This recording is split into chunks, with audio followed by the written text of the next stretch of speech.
up, Pom-Pom? Just got a message from the Xianzhou La Fu. Looks like it'll conflict with our original schedule.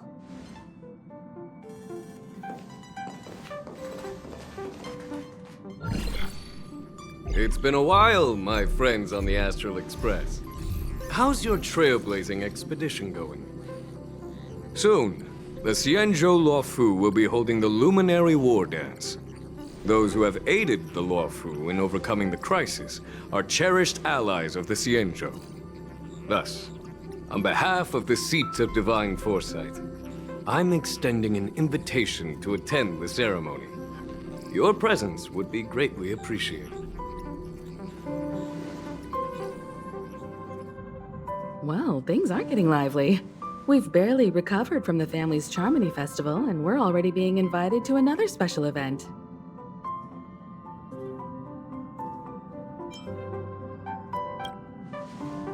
Yeah, me too. But wait, won't it look unprofessional if we attend 2 ceremonies in a row? Aren't we supposed to be focused on restoring astral charts and doing some serious scientific exploration? So we should leave March behind to take care of the Express? Hey! That's not what I meant! I'm all for some fun. I just hope there won't be any surprise party crashers, like Friday or Saturday.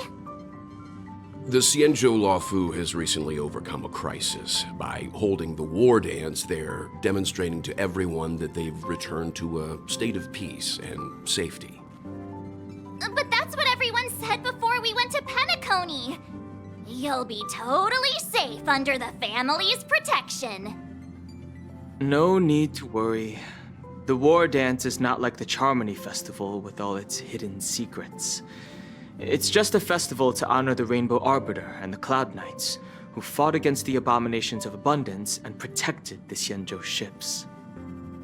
Aside from Starskiff performances, it's mostly martial contests. Nothing too different from the Taiki and Roboball contest we've seen before. What do you think, Himiko?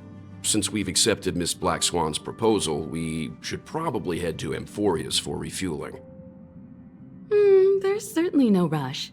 This trailblazing expedition is quite unique, and the Express needs to be fully stocked and prepared before moving on to the next stop. With Madame Herta's help, I was planning to deliver some Leviathan fossils from Kalinga Abyss to Ron May, member 81 of the Genius Society.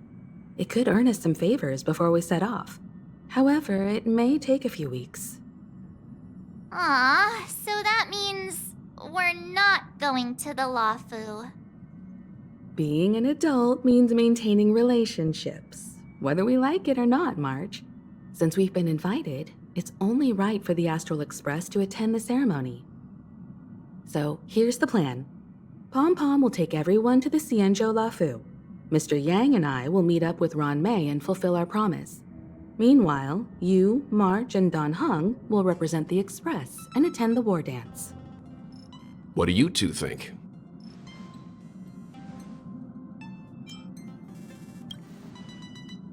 Himiko and Mr. Yang will be busy with serious research.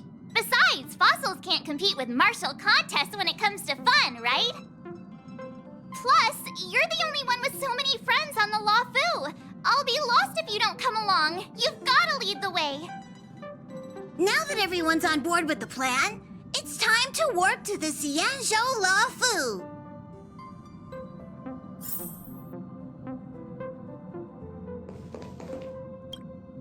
Kalinga Abyss. What does she expect to find there? Current research on the Leviathan merely proves how little we know about such life forms. That's why geniuses are interested in that field. Science is all about uncovering the unknown.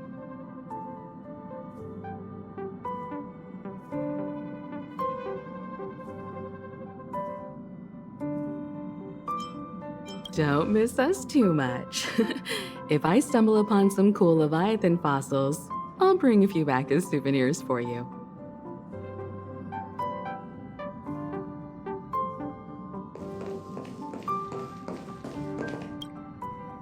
Himeko really knows how to convince people. Between Leviathan fossils and the war dance, the latter definitely sounds more fun.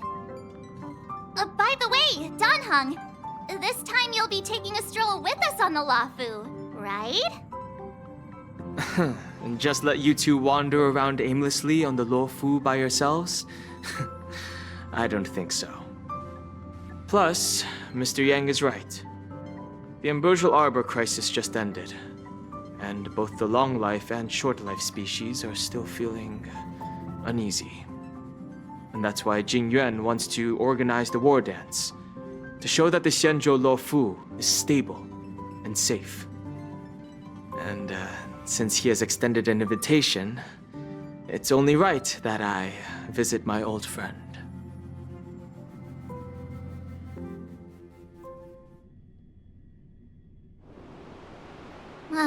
Coming back to this place brings back so many memories, you know?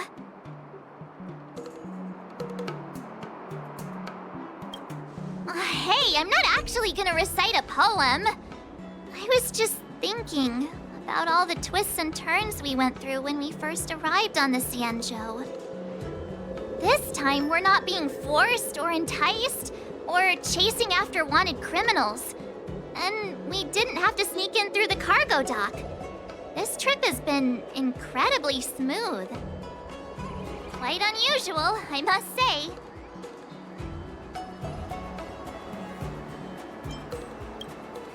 Such is the fate of us nameless, I suppose.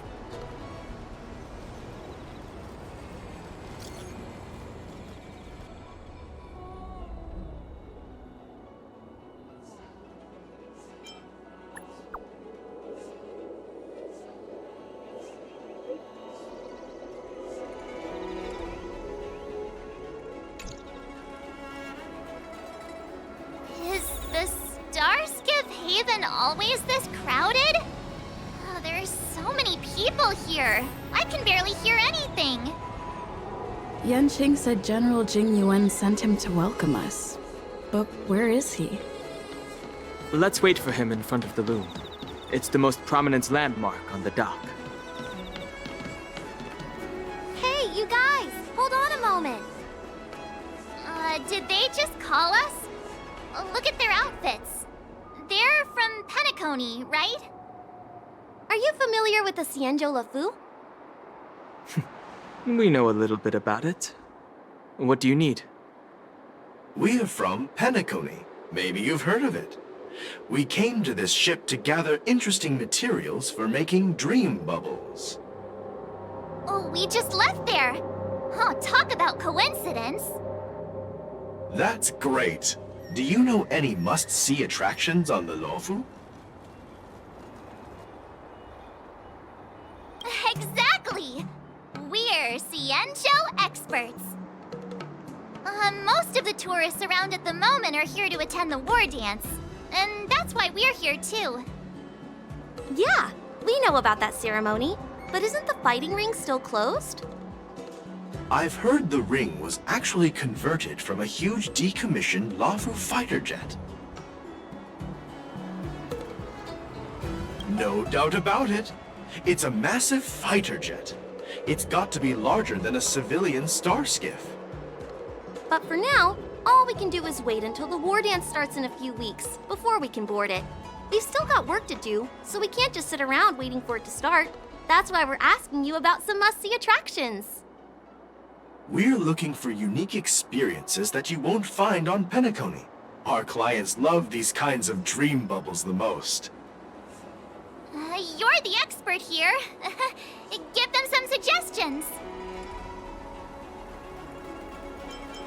That's indeed a good idea. While the dreamscape on Penacony is all artificial, Scale Gorge Waterscape is a celebration of nature's resurgence. It has some remarkable scenery. Awesome! I love being out there in nature. Let's go to Scale Gorge Waterscape first. I'm a bit worried that nature-themed dream bubbles might be outdated. But hey, let's go check it out anyway. See you later. Maybe we'll run into each other there in a few days. Look, Yanqing's here. Really? Let's go catch up with him!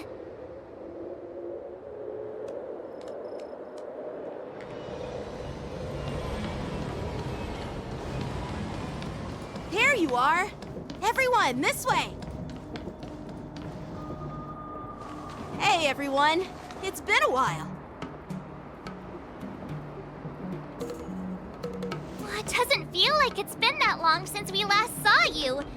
But, Yanqing, are you? What's up, Miss March? They say kids grow up really fast. Yanqing, are you a little bit taller than before? We've only been away for a few months.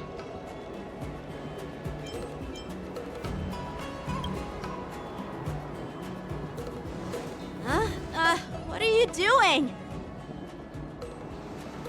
Sorry, but after our previous adventures, I've become suspicious of whoever greets us first.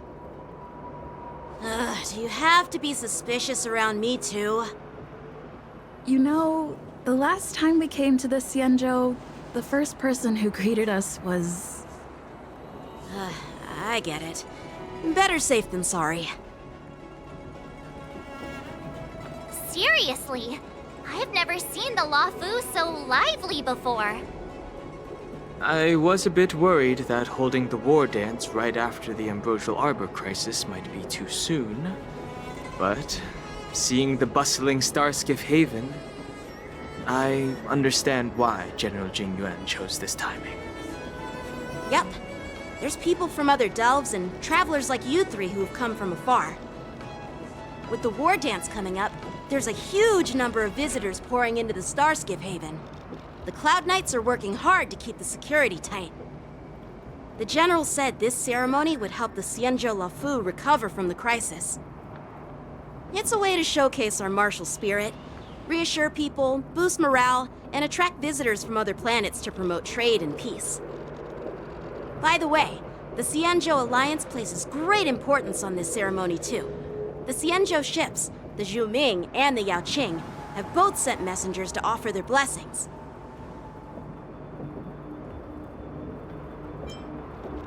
Yeah, the Xianzhou Yaoqing is a major force in hunting down abominations, and is always engaged in conflicts across the cosmos. Although it's a member of the Xianzhou Alliance, I don't know much about it. But Madame Yukong from the Skyfaring Commission mentioned that the Yaoqing always sends back reports of great victories, which is quite impressive. I heard General Fei Xiao of the Yaoqing is a young and dauntless lady. My peers say that she's like a goddess of war, capable of crushing dozens of abominations with a single punch. I wonder if it's true. If only I could witness her prowess with my own eyes. By the way, Yanqing, where are we headed next? I'm sorry for talking your ear off. The General wants to catch up with you at the Palace of Astrum. He's been eager to hear about how the Express has been doing. It's funny how he tries to act all mature, but whenever it comes to something he's interested in, you can really see his childish side.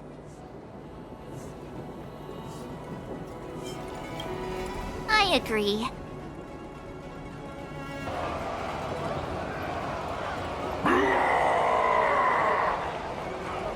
All units, assemble quickly! Get ready to protect the crowd! I just mentioned security, and now all of a sudden something's gone wrong. Excuse me, I need to go check out the situation.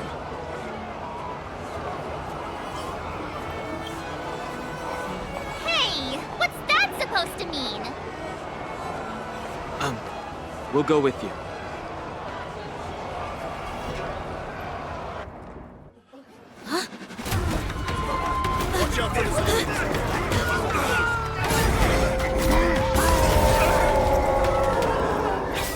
Protect the civilians. I'll deal with him.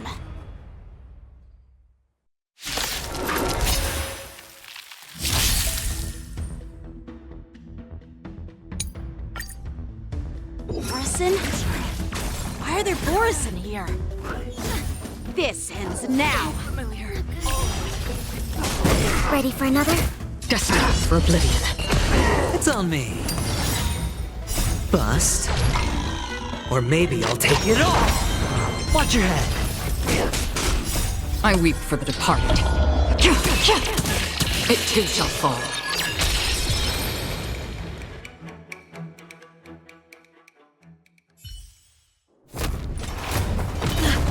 Not good.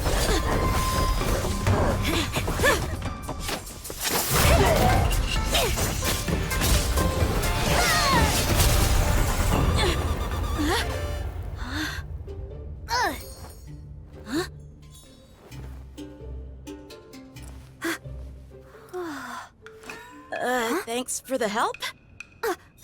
Sorry, no time to chat. Could you give me back my...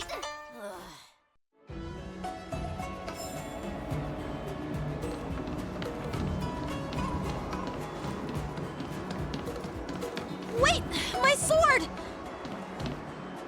I'm sorry, but I'm afraid we'll have to put our plans on hold for now. I need to find out what's going on.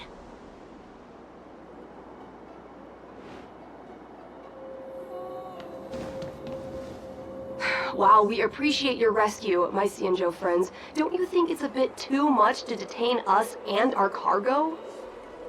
Sorry, but we've been ordered to detain you and your cargo for inspection until we figure out the source of the attack. Once we're done with the formalities, we'll let you and your cargo go. Oh, but this shipment isn't even meant for the Luofu, and it's IPC's patented technology. Who do you think you are to conduct an inspection? According to the protocol, all cargo arriving on the Luofu must go through inspection. But we didn't officially enter your dock at all. We just sought refuge in your dock because we were attacked by the Borisons. Looks like this argument could go on forever. Let's not get involved in a heated dispute that won't lead to a resolution.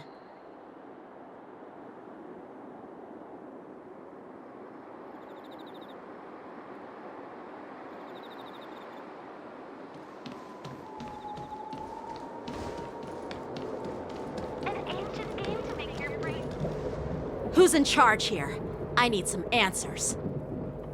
It's my fault. We let our guard down for a moment. I take full responsibility. With the war dance approaching, safety should be a top priority. Now, tell me, how did Borisin prisoners end up in Starskiff Haven? According to the protocol, Borisin prisoners should be held on a Starskiff and taken directly to the shackling prison under strict supervision without ever touching the ground. Who allowed a prisoner transport ship to dock at the passenger terminal? Please don't blame this captain. This incident involves the Zhu Ming's diplomatic vessel. Who are you? I'm Liu Jun, an officer of the Patrol Defense Squad. Thank you for your help, Lieutenant Yanqing. The situation unfolded rapidly, and it shouldn't be held against the captain. Here's what happened. An IPC transport ship was attacked by the Borisin just before arriving, and the Zhu Ming's diplomatic vessel came to the rescue. They fought off the Borisin pirates and imprisoned them on their ship.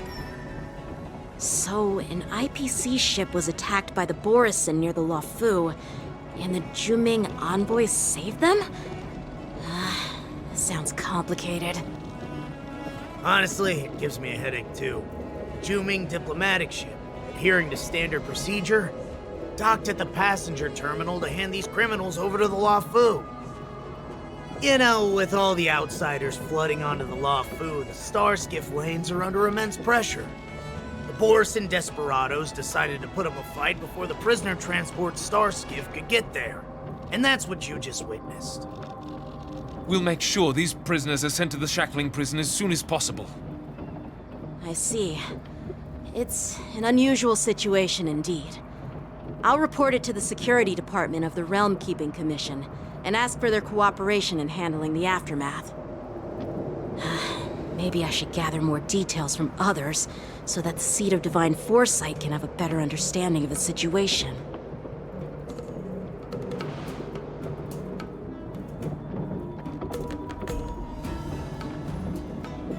Oh, you look much maturer her now, Yenshing.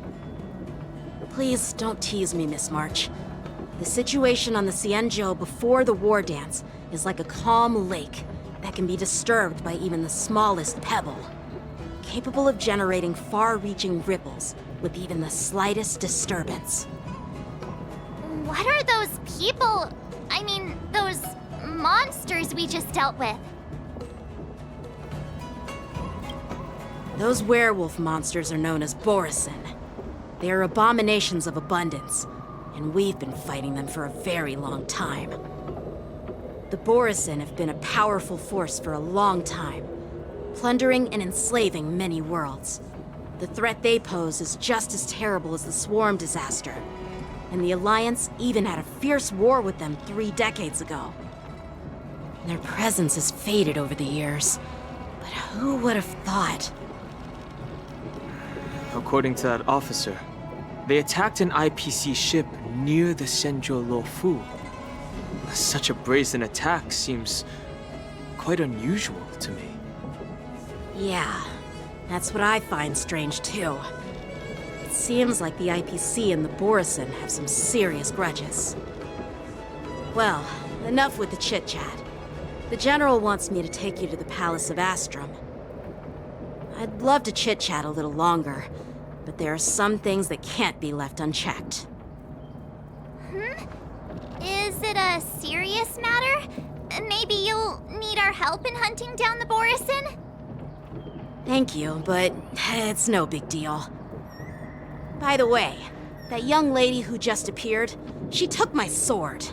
I'm thinking of filing a lost property report at the Realm Keeping Commission to see if I can get it back. I doubt she did it on purpose.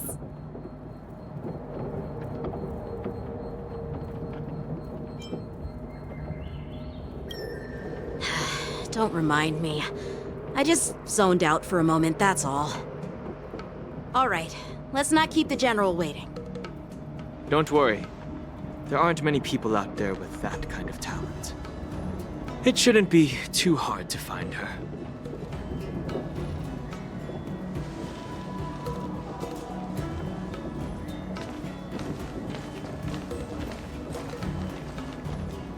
There sure are a lot of troublemakers around.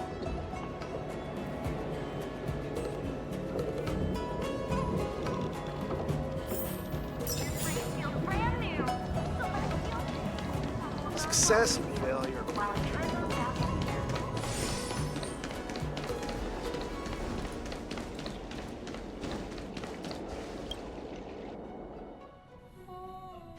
It's been a long journey, Elder Hwaiyan. Thank you for your presence. Don't mention it. Thank you for taking the time to welcome me.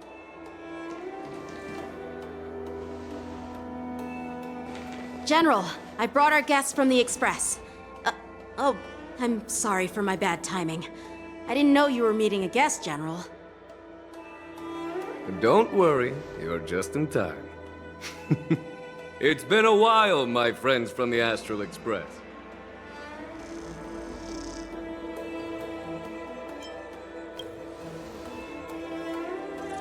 Oh. Well, it's an honor to be in your dreams, my friend. Allow me to introduce you to General Hwaiyan. He's the Arbiter General of the Xianzhou Zhuming, known as the Flaming Heart. No need to be so formal. I'm just a tourist here, no different from other tourists who've come to attend the ceremony. Elder Hwaiyan is not only one of the Arbiter Generals, but also the Furnace Master of the Artisanship Commission. Besides his martial skills, he excels in forging various weapons. Such talents are unique, even among the Arbiter Generals.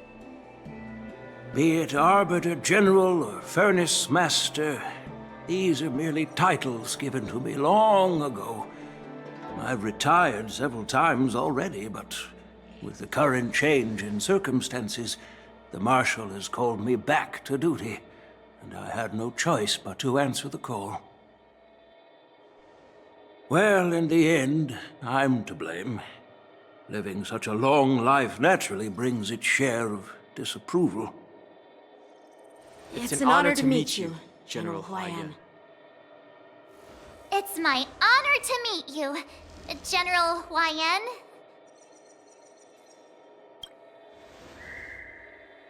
No need to be all formal. Today I'm just a guest on the Luofu, the same as all of you. So, these three are the ones you mentioned, Jingyuin? The heroes who helped you with the Ambrosial Arbor crisis? Indeed. There's Don Hung, March 7th, and her. Without their help, I'm afraid the Luofu might not have easily overcome this crisis.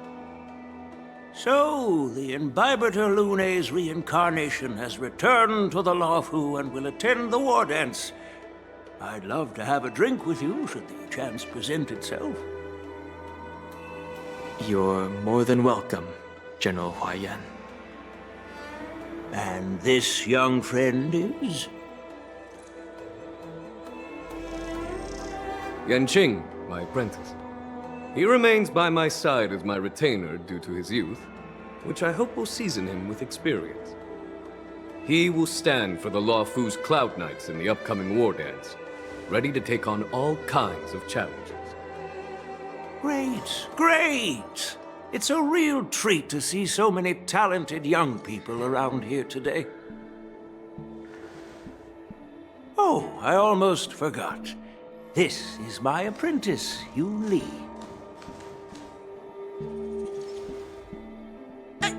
It's you! Oh, it's you. Hello. Oh, you two already know each other? Guess we don't need any introductions then. What a coincidence!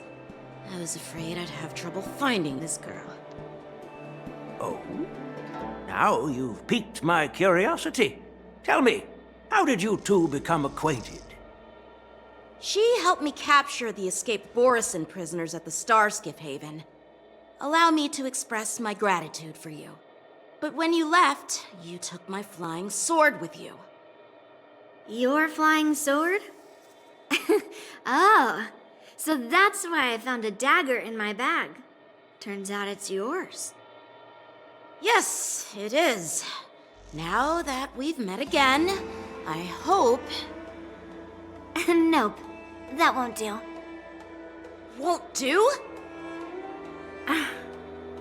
You want your sword back, right? Well, you can't just take it back. On the Juming, when you lose your sword on the battlefield, you have to reclaim it on the battlefield. As for this little sword, it was supposed to strike that escaped Borisin prisoner.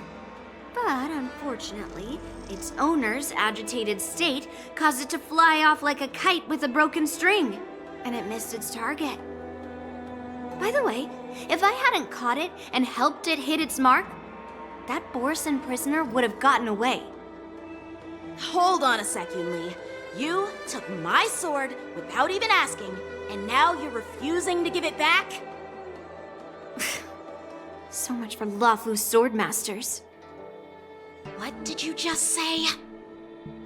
If you just stepped up and took your sword back from me fair and square, I would have totally respected you. But nope, you tried to play it down, expecting me to just hand it back to you like it's nothing. In front of everyone. With all due respect, you don't honor your sword, so you don't deserve it. Hasn't anyone told you that taking without asking is stealing? If you want to settle this with swords, fine. Let's have a one-on-one duel right now. Yanqing. Well, that's more like it. Just be careful, because I'm not as easy to handle as the Borisin. You two, be quiet and apologize to Yanqing. Hey! Whose side are you on, Grandpa? I don't take sides. It's a small misunderstanding, and an apology would be too much. I've heard about the Zhu Ming's incredible swordplay and craftsmanship. Most notably, the legendary Flame Wheel Octet. Seeing Miss Yoon Lee, who is among those ranks today, well, I must say, she definitely has that fiery edge. Such grandiose names. Some folks love to spin these fancy titles, trying to set the Cloud Knights apart. Yoon Lee is still just a young girl, a bit awkward and hot-tempered. So please forgive her if she's being rude. Well, everyone, Elder Huayan and I have some business to discuss. For now, Yang Qing, why don't you entertain our guests and take Miss Yoon Lee to the inn? I'll find another chance to talk with you all. I'd like to express my gratitude to the Astral Express for helping the Law Fu during the crisis. That's so kind of you. I mean, you've already thanked us so many times. Please forgive me for coming at an inconvenient time. You needn't apologize, General Huayan. All right, Yoon Lee. Take this opportunity to clear things up with Yanqing. Yeah. It's better to make friends than enemies. But I won't be heading to the inn just yet. I want to visit Lingsha. She just arrived in the Luofu and could use some help settling in. Yang Qing, once you've helped our guests get settled, go to the Artisanship Commission for me. I've heard about the attack and the detainment of the IPC ship. Qingzu sent word that the IPC members are protesting and wish to have their cargo back. See if you can calm them down. Don't get aggressive. Just make it clear that the Xianzhou Luofu has no intention of violating their rights. I'm on it.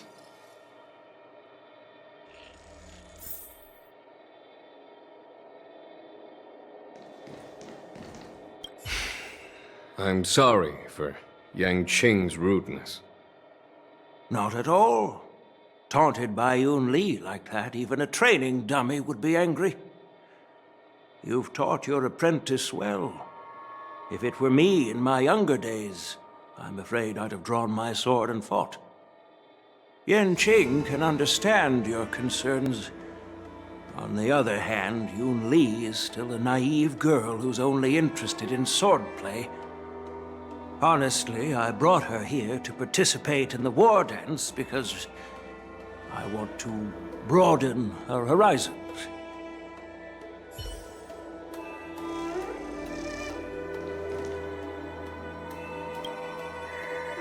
This trip is totally worth it. Compared to the Juming, the Luofu is so much livelier.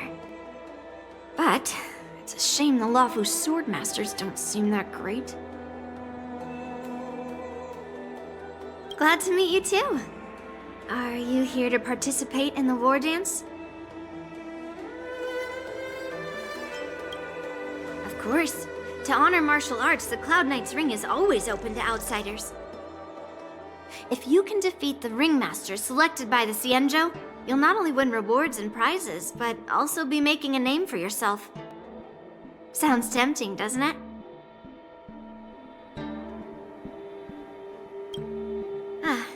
That's how outsiders refer to my peers in the Juming Cloud Knights and the Artisanship Commission. We all train under Grandpa's guidance, learning the art of craftsmanship and swordplay. That's how we got that title, I guess. Just don't mention it in front of Grandpa.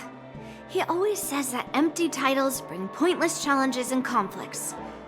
We Juming swordmasters pride ourselves on the success of the group over the individual. I have some things to do. Besides, little Yanqing doesn't seem too happy about me tagging along.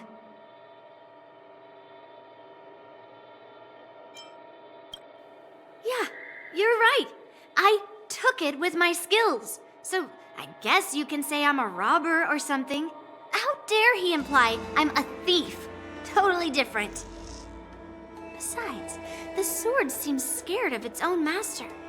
I'd like to ask him, you claim to cherish your sword as your life, yet you don't even recognize the state it's in right now? I didn't intend to keep his sword. I was planning to take this chance to return it to him. But now, I've changed my mind. I'll give that poor flying sword some proper maintenance. I won't consider returning the sword unless he learns how to say please, hello, thank you, and sorry. So he can forget about it for now.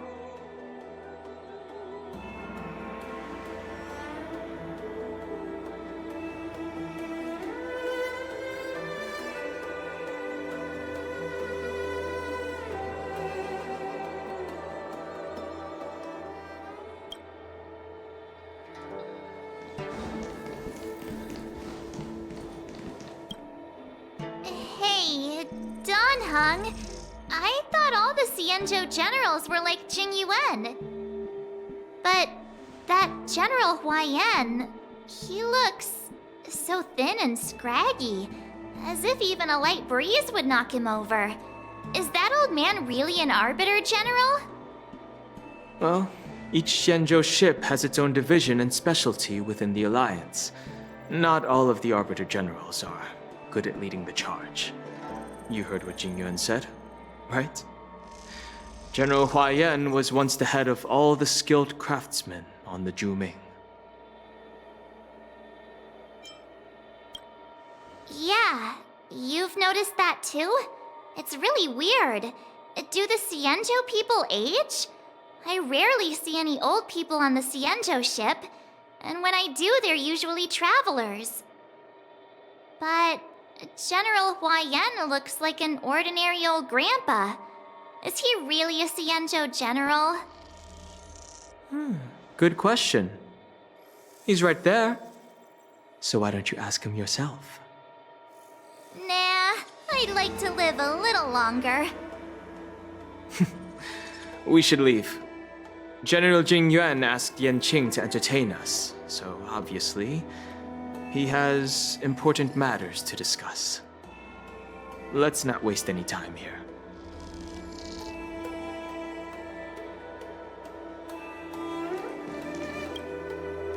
This is the report Qingzu just sent me. Let me take a look.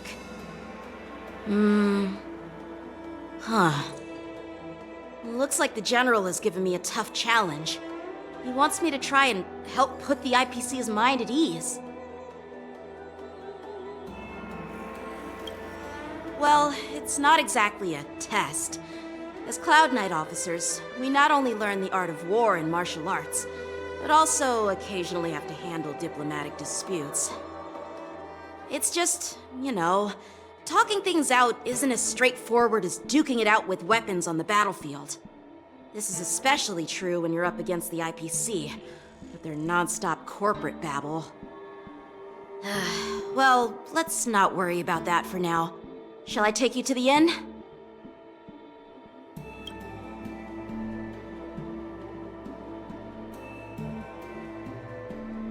It is the Luofu's honor to have you in attendance at the war dance. Yet, the fact that a simple martial arts ceremony has attracted esteemed generals from the Zhu Ming and the Yao Qing implies intentions beyond mere spectating. Might there be any specific instructions from the Marshal? You're overthinking it, Jing Yuan. As I said, I'm here to broaden my granddaughter's horizons. I have no ulterior motives. However, I have no clue what the Yao Qing Arbiter General has in mind. Do you remember when you accepted this position? I told you that an Arbiter General's battlefield goes beyond the physical one. You'll need to lead and manage everything on the Xianzhou. The title of Arbiter General holds a weight far greater than its literal meaning. So many years have passed, and you've done well. However, longevity for the Xianzhou people can be a curse. Living too long means that every mistake you made will lurk in the shadows. And one day, they'll eventually catch up to you.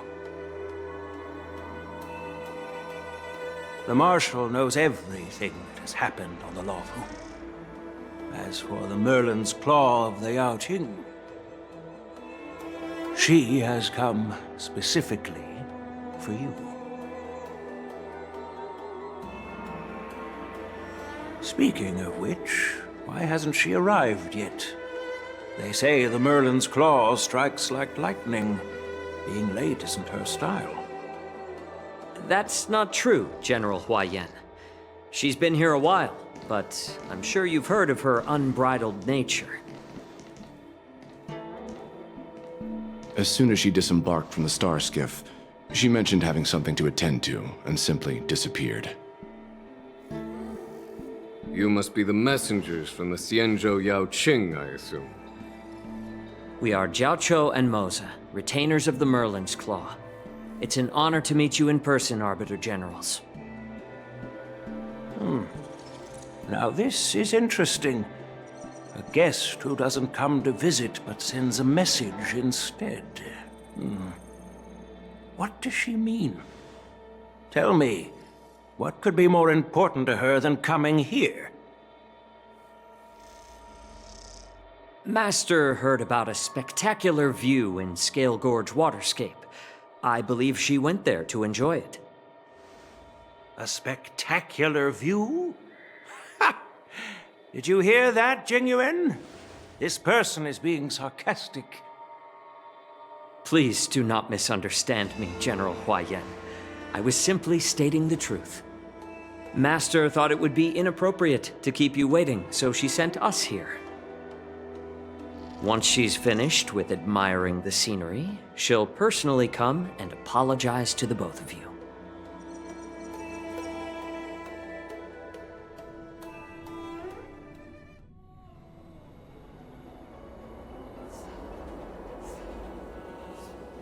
Drat, I forgot to ask Yun Li to return my sword.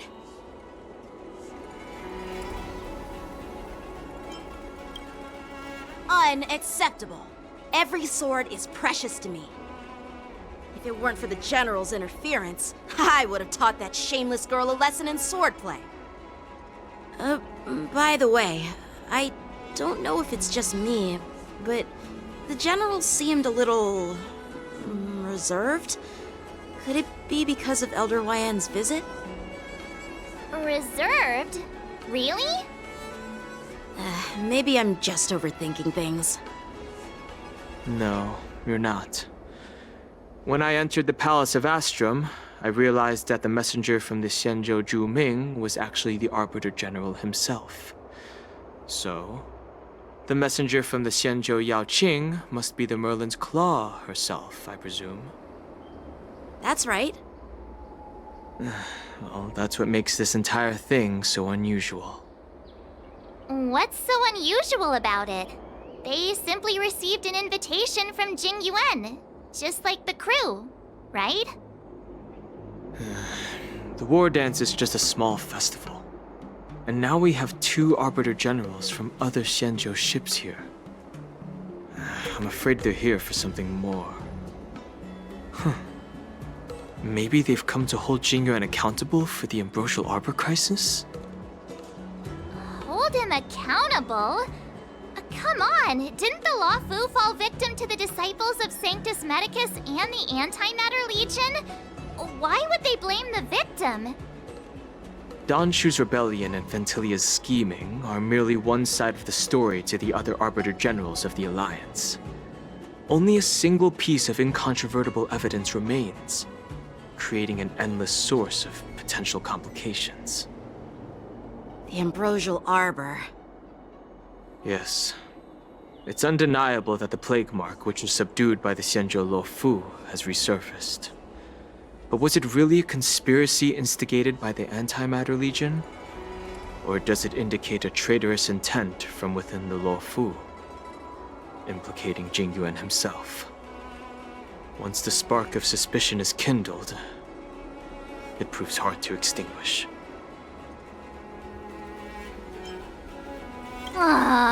What was I thinking? Seriously, here I was looking forward to a carefree and enjoyable trip, but it seems wherever we go, Drama is just around the corner. Aw, I was so excited. I thought those Arbiter Generals were just here to see the ceremony. By the way, I heard that an alchemist from the Juming diplomatic ship has arrived, and rumors say that she's to be the new Cauldron Master of the Alchemy Commission on the Luofu. An alchemist from the Juming serving as the Cauldron Master on the Luofu? While it's not unheard of, the timing itself... Thanks to your words, Mr. Dan Heng. Now I finally see the underlying tensions. The General is under tremendous pressure right now, but I was completely oblivious to his troubles. How naive of me. Come on, don't think like that. Leave the adult matters to the adults. Even if you wanted to do something for the General, it's not like you can do anything. Did I say something wrong? Again? Miss March is right. I don't have the skills to share the General's burdens at the moment. Still, I'll do my best to follow his instructions. Let's go. Once I've taken you to your accommodations, I need to go to the Artisanship Commission to handle the IPC's protest. He looks like he has a lot on his mind. We can't just let him go alone. Why don't we accompany you to the Artisanship Commission? This is too much trouble. While I appreciate your kindness, dealing with the IPC's workers could be tricky. I'm afraid this will cause trouble for the Express. No worries. We're pretty experienced in dealing with the IPC.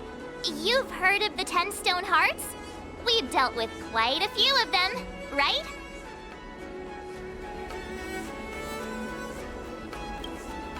Hey, who's bragging? Anyway, this time it'll just be a few ordinary IPC workers. Surely you don't think they'll be even trickier than Aventurine, do you? Well, since you're willing to help, I won't decline your kindness. Let's head to the Artisanship Commission and meet them.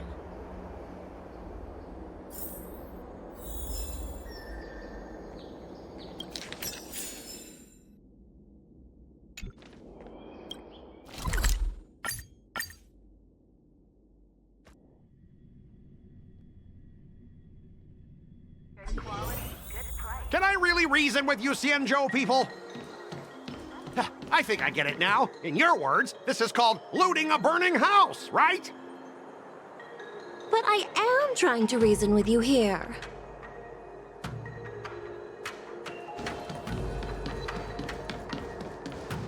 That toxic voice sounds familiar. Haven't I heard it before in Aurum Alley? You know what? This isn't my first time dealing with the Skyfaring Commission. I can handle your unreasonable ways. But straight up snatching IPC cargo, isn't that going a bit too far? Just as I've said it many times already. Once we've inspected the cargo and completed the security check, you can be on your way. Is there something wrong with your ears, or is it just your brain? I'm hearing you loud and clear. I'm thinking clear. And my answer is crystal clear. Not a chance. Keep detaining my cargo and I'll file a complaint directly with your general.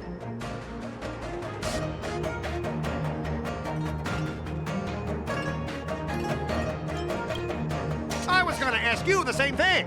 Why do I keep running into you? Staying on the Xianzhou, are you? What terrible luck. Wherever you go, disasters aren't far behind. Aren't you the guest from the Astral Express?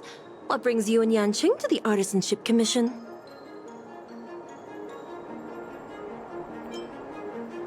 Trouble caused by the IPC? I'd say it's caused by the Skyfaring Commission. Looks like you've met this IPC worker before. I'm not sure if that's a good or a bad thing. I was sent here to deal with the IPC protest, Miss Shikui. What's going on here? As you know, this IPC transport ship was attacked by the Borisin and rescued by the Juming's diplomatic ship. Then the Cloud Knights were instructed to bring it back to the dock for repairs and inspections. And this is Mr. Scott, the person in charge of this transport ship. So, you're Scott. I've heard her mention you. Weren't you kicked off the Lawfu before? Why did you come back? Like I wanted to come back. I thought I'd just dock at the harbor for repairs and leave this forsaken place for good. Little did I know, as soon as the ship entered the harbor, a bunch of Cloud Knights showed up and snatched all our cargo from the hold. What do you mean by snatched? I've told you 1,000,000 times. It's a security check. Then why did you bring the cargo to the Artisanship Commission? You even brought in some shady craftsmen. It's obvious you're trying to steal the IPC's patented technology! Listen here. Firstly, the Skyfaring Commission detected dangerous items that could possibly be weapons in your cargo hold. That's why they called me here, to double-check. Secondly, where the heck did you get the idea that I'm a shady craftsman? Even if there are dangerous items, what do they have to do with you? It's not even being shipped to the Lawfu. We'll just fix the ship and be on our way. We won't unload our cargo here. But you'll have to stay in the port for several days before your ship is repaired and you can take off again. How can we just leave unchecked items sitting here? I understand, but we don't need to disassemble the cargo if it's just a security check, right? In most cases, we don't. However, our scans discovered that the cargo doesn't only contain machinery, but also some substance that resembles biological tissue. Biological tissue? Does this crate contain living things?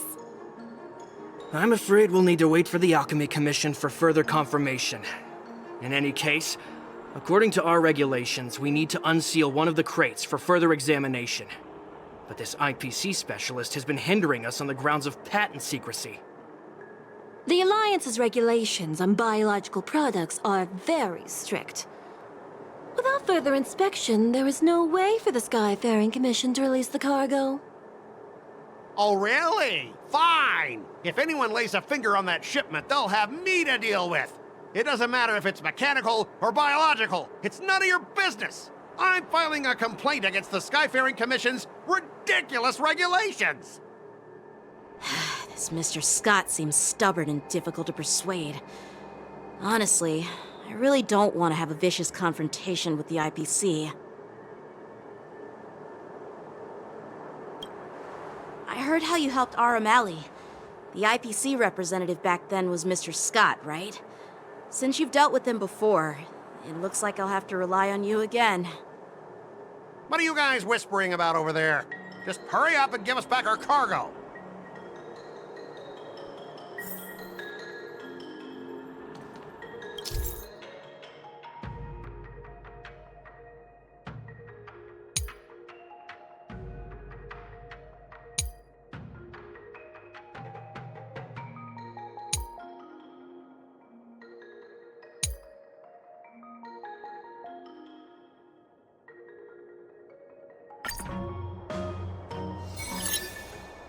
As I recall, this guy won't listen to reason and can only be persuaded with intimidation.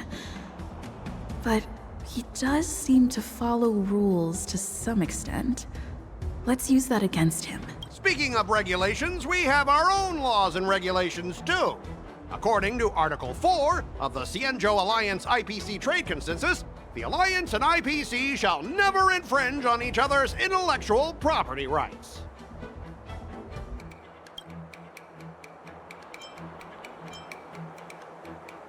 The Alliance can sign a non-disclosure agreement with you. That way, you won't have to worry about any infringements, right? We can sign a mutually acceptable non-disclosure agreement in accordance with the IPC's rules. Well, that makes sense, but how can we trust you to honor the term? Even if we set aside the secrecy of intellectual property, these prototypes built by the Intelligentsia Guild are incredibly valuable, beyond your wildest imagination. If anything goes wrong, you won't be able to pay for it even with your lives.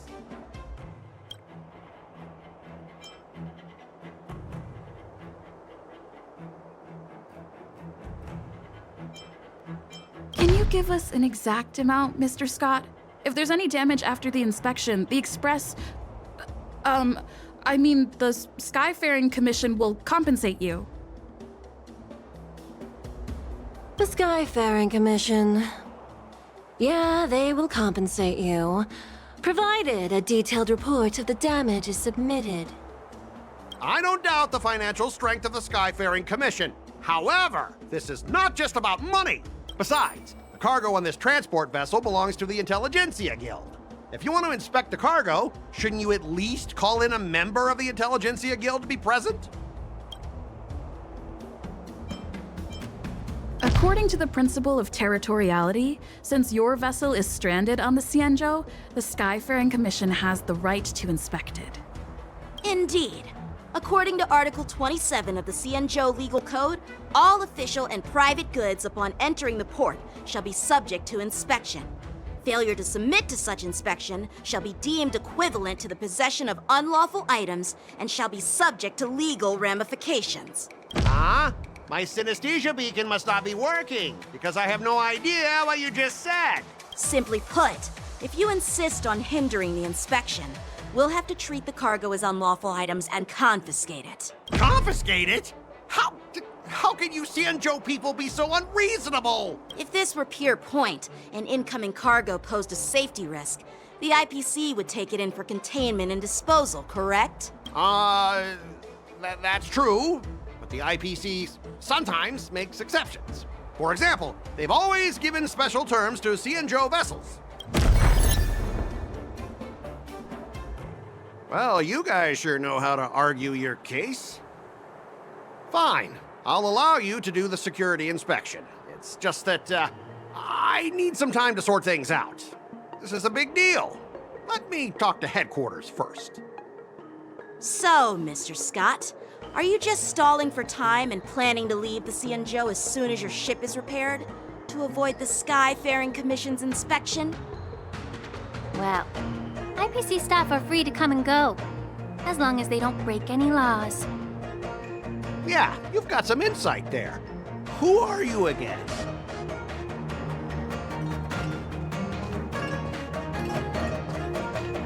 Allow me to introduce myself. I'm Lingsha, Cauldron Master and head of the Alchemy Commission on the Lawfu.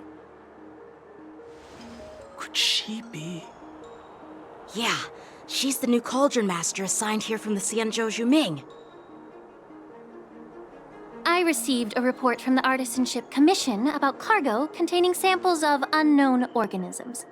It said they needed help from the Alchemy Commission. I had nothing better to do, so I came myself. It's fine, Mr. Scott. If you really don't want your cargo to be inspected, it doesn't matter. It doesn't matter? How can you say that? Why are you being so nice all of a sudden? Well, since you're not going to check it, I'll take this crate and be on my way. Is that okay with everyone? Yeah, sure. Why should I object? Not only this sample, but all the goods on the transport ship are yours to keep. Like I said, we won't inspect them. Wait a minute!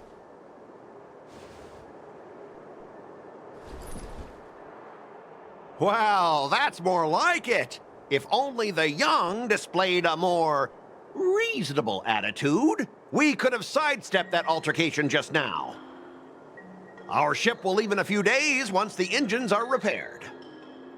Your ship can leave whenever you want, but I'm afraid I can't say the same for your cargo. According to the import and export regulation signed between the Cienjo and IPC, all biological shipments can only leave the port when they have confirmed to be of no threat, or when all biological activity expires. Since we can't determine if your shipment is safe for the environment, I guess we'll have to wait for its biological activity to expire. Let me check the previous cases. Normally, it'll only take around 47 star calendar years. Only 47 years? Why so surprised? You're still young and full of energy. I'm pretty sure you'll live a few more decades. Have some confidence in yourself. Ha! Typical of a long-life species. Your words are dripping with sarcasm. While you may not care about time, I do. I'll be demanding double compensation from the Skyfaring Commission for every minute wasted. Sure thing, Mr. Scott. You seem pretty confident that your career and life will last long enough to witness this victory unfold.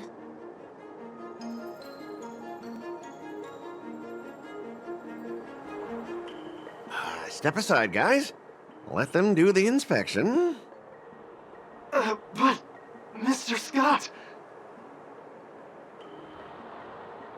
Come on, we're already in enough trouble. Just let them do the security inspection.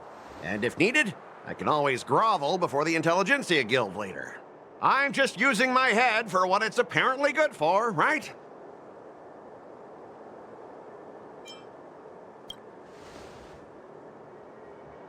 Well, honestly, at least you're not as annoying as that woman. Bro, just do the inspection. This lady is really something else.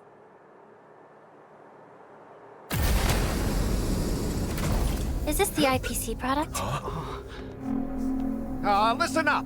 Any damages caused by inspections will be filed with the IPC.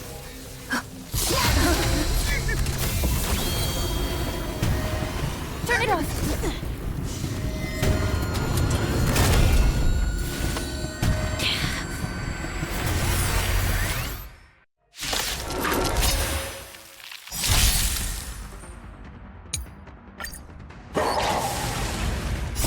How unexpected. That was a surprise.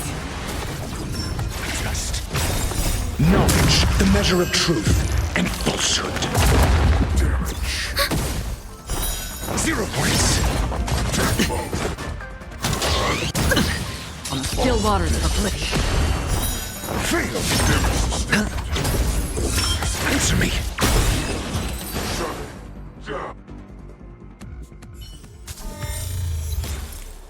Were you seriously planning to leave this stuff unchecked at the dock for days? That's way too dangerous. I had no idea about it. You must have accidentally triggered the cargo's defense program. I don't think trying to shift the blame is a wise choice. But seriously, I don't know why that thing suddenly started moving. I swear on the Amber Lord. Enough. Miss Shikwe, please escort our IPC guest to the Skyfaring Commission. I'm on it. Please follow me, Mr. Scott.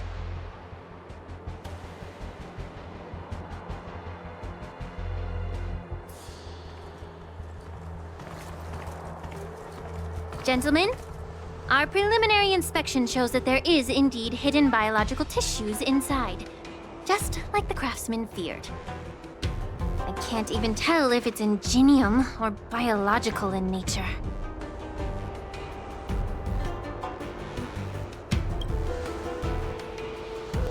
The core of this device is what they call wetware in industry slang.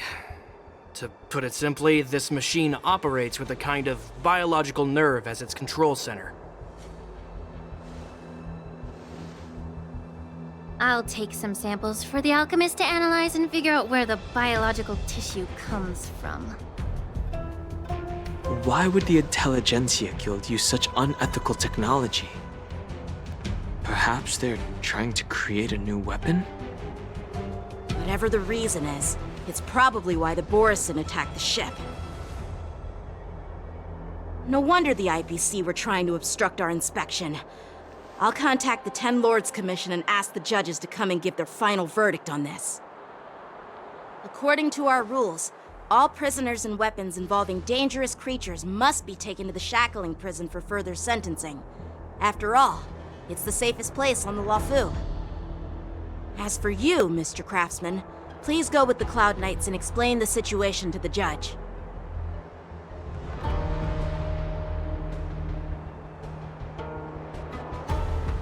I had a feeling that the IPC members would cause trouble, but I didn't think they'd be this tricky.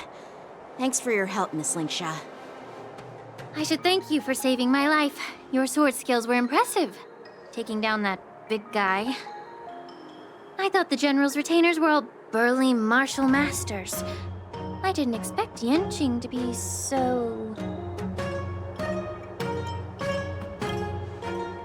Huh? As for you, you must be the guests from the Astral Express, right? Saving the Luofu from that crisis. It's so impressive. It wasn't a big deal. Really. It's still early. So why don't we get some tea at the Alchemy Commission? We can discuss your suggestions for revitalizing the commission. I'd be happy to accept your invitation. And you three are coming too, right?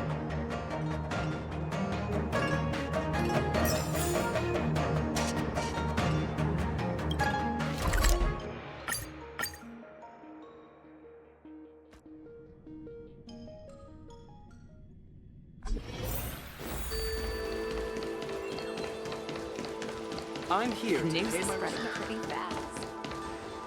All these years, and the view of the Alchemy Commission hasn't changed a bit.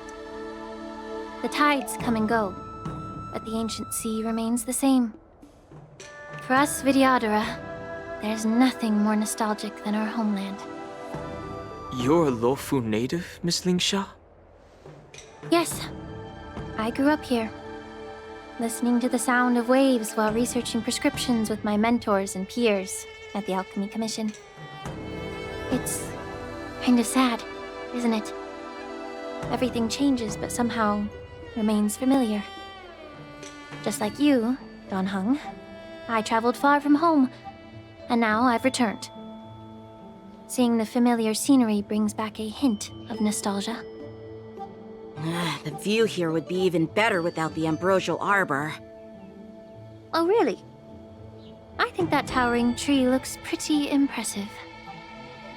Even if it's impressive, it's a plague mark. The Xianzhou have been fighting abominations for thousands of years. And now that the ambrosial arbor has been reborn, it's only natural for everyone to feel uneasy. Well, once a seed is planted, no matter how long it takes, it'll eventually sprout and bear fruit. In my humble opinion, the rebirth of the ambrosial arbor and the resurgence of the disciples of Sanctus Medicus were inevitable. The seed was already planted when the ancestors of the Xianzhou sought immortality.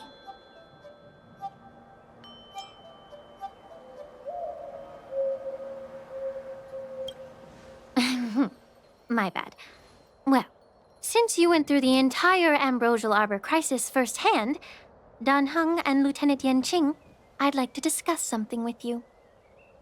What would you like to discuss, Miss Lingsha?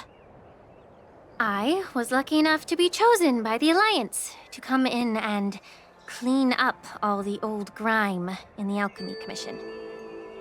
Honestly, the Alchemy Commission is riddled with problems and has reached a point where fixing it seems impossible. I'm looking to remedy this problem, but was wondering if you could provide any insights. Well, even though I'm a Vidyadharan like you, I'm an outsider, just like my companions here. I can't really say much about a remedy, but I do have a piece of advice, Miss Lingsha. The Vidyadhara and the Alchemy Commission on the Luofu have always been intricately connected. If you cannot distance yourself from these ties, Miss Lingsha, changing the situation within the Alchemy Commission may be quite challenging. I may not know about politics, but I do know that the disciples of Sanctus Medicus have been operating within the Alchemy Commission for years. If you're determined to root them out, maybe you should discuss it with the General. I see. Thank you for your valuable insights. While the Lux Arrow from the Rainbow possesses unparalleled power to sever the ambrosial arbor, it can't sever mortals' desire to prolong their existence. Just like how the Cloud Knights can eliminate the remnants of the disciples of Sanctus Medicus, but are unable to calm the hearts and minds of the people within the Alchemy Commission. Our Sanjo forebears knew this well, and that's why they entrusted the duty of guarding the roots of the arbor to the Vidyadhara. However, the Vidyadhara are still only mortal beings. 30 years ago, my mentor served as Alchemy Commission's Cauldron Master. She recognized the emerging undercurrents and sought to cleanse the source of the disturbance.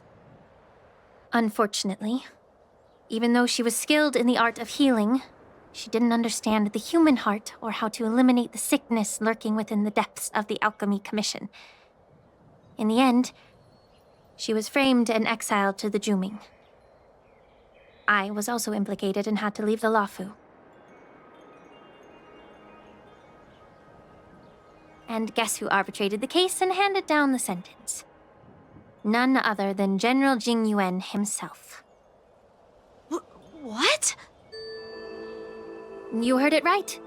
The ones responsible for the corruption in the Alchemy Commission are not just the remnants of the disciples of Sanctus Medicus, but even the Divine Foresight himself.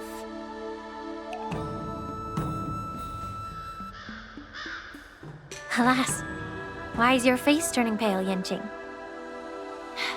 Don't worry about it. I understand that when someone holds a position of power, they may sometimes have to make tough decisions. I won't hold any personal grudges against him. Besides, at our age, holding personal grudges is a luxury we can't afford. Lingsha, you're back! Ugh, I've been waiting ages for you.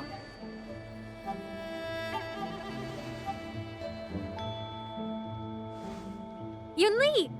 Why aren't you with your grandpa? What brings you to the Alchemy Commission? Well, let me take this opportunity to introduce you to Yanqing. What a small world. You stole my sword! Give it back! I see. Let's skip the introduction part then. Why do I keep bumping into you? Are you stalking me or something? Of course not. Unlike you, Miss Yunli, I have important things to take care of. You, on the other hand, seem to have all the time in the world to wander around without returning my sword. Grandpa used to say that a sword reflects its master. I talked to your sword, and it told me that you've been distracted. You hesitate when you should strike, and you struggle to stay calm when your sword is unsheathed. Now that I see you again, I realize your sword was right. It wasn't me who took your sword. It was you who lost focus. Do you really expect me to believe that nonsense? I've been taking it easy on you because you're a guest from the Juming, but you're not taking the hint. Don't people from the Juming know you're supposed to return what you've borrowed? Just look at this flying sword. Even if I gave it back to you now, it'd just be taken away again in a few hours. You know the Cloud Knight saying, a Cloud Knight must never let slip their weapon, yes? Well, sure, I can give it back to you now, but on the battlefield, that's a whole different story. Flying sword. Fine! You don't have to give it back, because I'll take it back myself!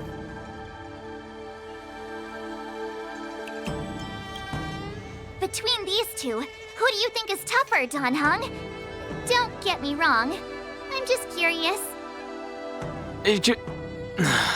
Get ready to separate them. It is my first day at the Alchemy Commission. A brawl is definitely not how I imagined celebrating it. Well, since you don't approve, I won't draw my sword here. I didn't mean it in that way. Since you've already drawn your swords, you'd be disappointed if you didn't get to test one another, right? I've received reports that the delves near the Alchemy Commission are still infested with abominations. Seems like my predecessors left quite a mess. So, If you two want to determine who's better, why not focus on them instead of each other? Clearing out some abominations? Sounds boring. It's the Cloud Knight's duty to eliminate those abominations. You don't have to ask me twice, Miss Lingsha. I'll help you get rid of them. Oh, you think you're the only one who knows how to behave? If Lingsha needs anything, I'll gladly draw my sword and help her out. It's so heartwarming to see both of you being so sweet and caring. So then, shall we get going?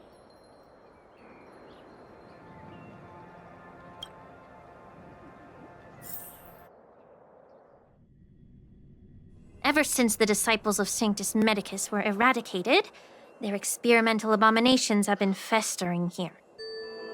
If you want a contest, I'll be the referee. The one who kills the most abominations within an hour wins. Lingsha, as always, you're still an expert in making unpaid work sound so noble and grand. It's for your own good, little Yunli. While you desire to compete against each other, I don't want to see either of you getting hurt. That's really thoughtful of you, Cauldron Master. So, are you both ready?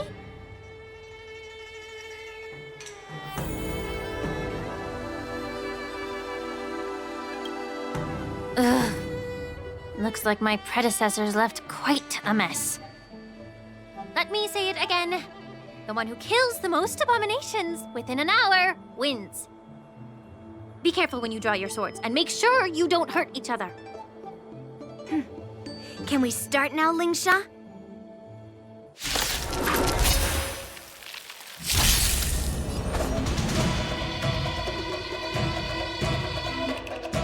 Strike with heart! Ready for another? On the still waters of oblivion. I didn't expect someone who can't even hold on to a sword to actually have some skill. Down to earth! You've got style with those moves, but you're not striking where it counts. It's such a shame to see you misuse your sword like that. I weep for the departed. It too shall fall. Strike with heart! No dirty tricks, bust. Or maybe I'll take it all in. Ready for another? Again, on the still waters of oblivion. It's on me. Blade and flight! Swords descend! Net markers activated. Time for a good old counterattack.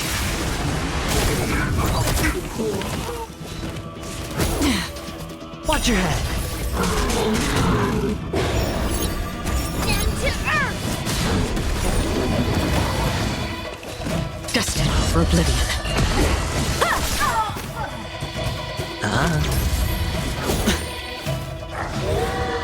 Ready for another?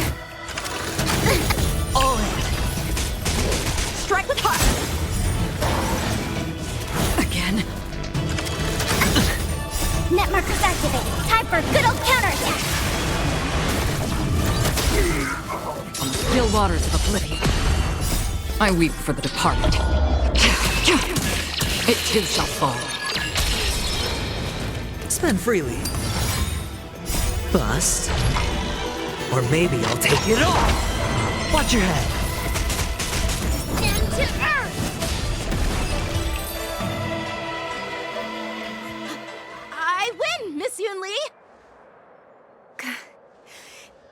You got lucky.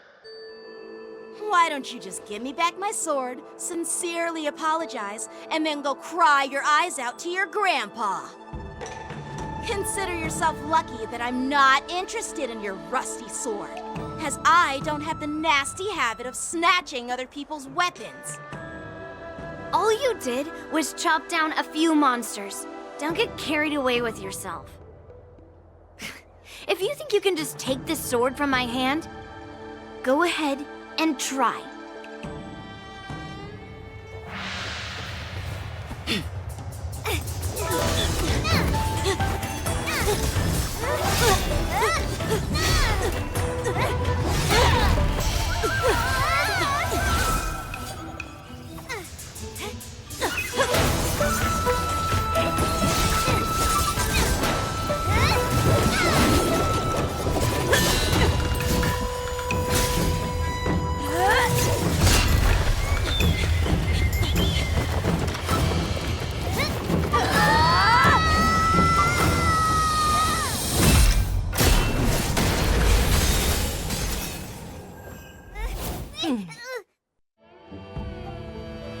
lot, my young friends. However, both of you have shortcomings. One of you focuses on dodging and weaving, while the other relies on brute strength, trying to take down targets with a single strike. Who are you? Me? I'm just a patient seeking medicine from the Alchemy Commission. A passerby, if you will. I thought I'd see my fill of impressive fights during the war dance. Yet here I am, able to witness a remarkable fight at the Alchemy Commission, of all places. Well, the Lawfu is never short of surprises. However, I have a small suggestion for you. Why don't you settle this dispute fair and square in the war dance's ring? That way, you can resolve your differences with a proper duel and put your grudges behind you. Grudges? No, not at all. Yunli and I, we were just sparring. Sparring? You summoned your flying swords and she swung her sword with full strength. No grudges between you. I don't believe it. Aha! What brings you here, Lady Fei Xiao? Have you finished your health consultation with the Dragon Lady? Fei Xiao? Grandpa always talks about you. Could it be that you are... The Merlin's Claw of the Xianzhou Yaoqing? Looks like I'm quite famous on the Xianzhou Lawfu, too. Of course. Everyone has heard of the great general. Known to all, and unbeknown to none. Great General? Isn't that title a bit too narcissistic? I don't like it. Ooh, I heard there's a dozing general on the Lawfu, so I came up with a humble nickname for myself. The Lacking General. Lacking in worries, regrets, and rivals. Sounds much better, right? Yeah, that's a befitting title that sounds both humble and impressive. Now that the sparring session is over, Yanqing and Yunli, shouldn't you politely thank General Fei Xiao for her guidance and bury the hatchet? Here's your sword. Keep it safe. Or it might get taken away again. By the way, we haven't settled the score yet. I'll defeat you fair and square next time we fight. This is how she apologizes? Now that I finally got my sword back, I should report to the seat of divine foresight. I'll take my leave, General Fei Xiao.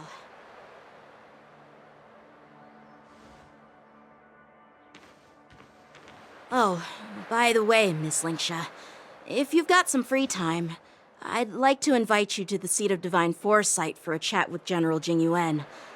I think there's more to those personal grudges you mentioned earlier.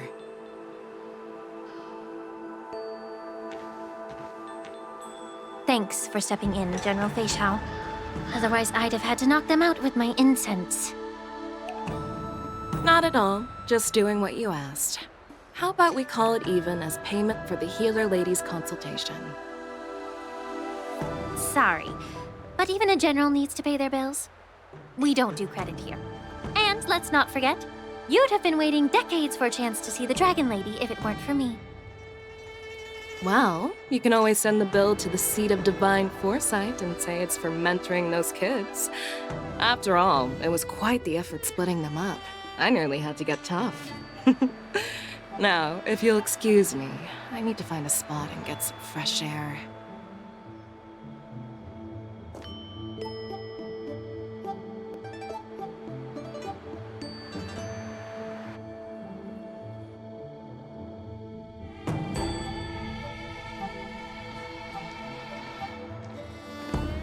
Back already? You've met with Jing Yuan and wandered around for a few hours. So, what do you think? It appears that the Divine Foresight is using this war dance as a show of strength to convince everyone that the Luofu is prospering after the Ambrosial Arbor crisis. But... I know you're going to say but, right?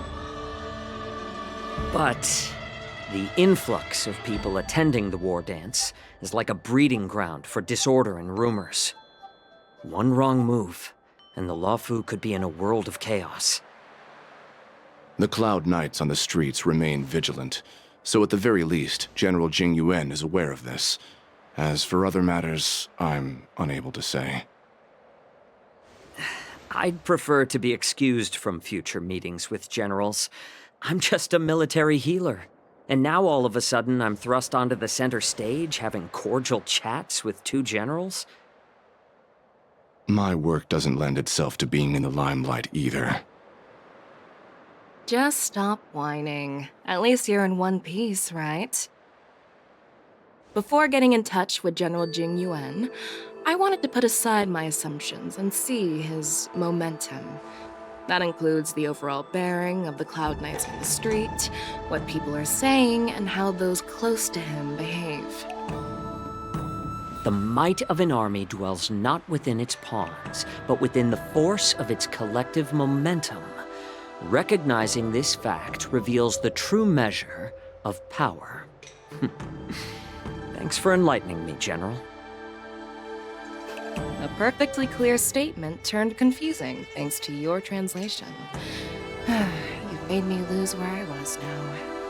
Anyway, this is how I operate in battle, so you might as well get used to it.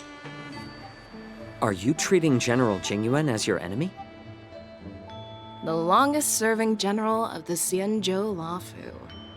Do you think he'd have only a few enemies? By the way, General, you met the healer lady, yes? Could you show me the medicine she prescribed you? Well, the healer lady couldn't do anything about my condition. She just told me to enjoy some tasty food. So not even the famed healer lady could help? Don't worry. I'll fulfill my promise and find a way to cure you. Actually, I've found some leads. Well, life and death, Jiao Chou. It's all predetermined. Upon starting my military career, I made a pledge that the rest of my life would be dedicated to being the Xianzhou spearhead, hunting down the abominations of abundance till the end of my days. As long as I can fulfill that deep-seated desire, I don't care how long I live. You asked if I view General Jing Yuan as my enemy. No.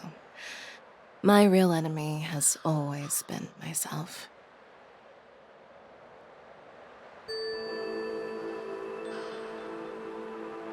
Enjoy some tasty food. So, what's for dinner tonight? Jeez. You really know how to read the room, don't you? You guys figure it out for yourselves. I'm due to catch up with an old war friend I've not seen for quite a long time.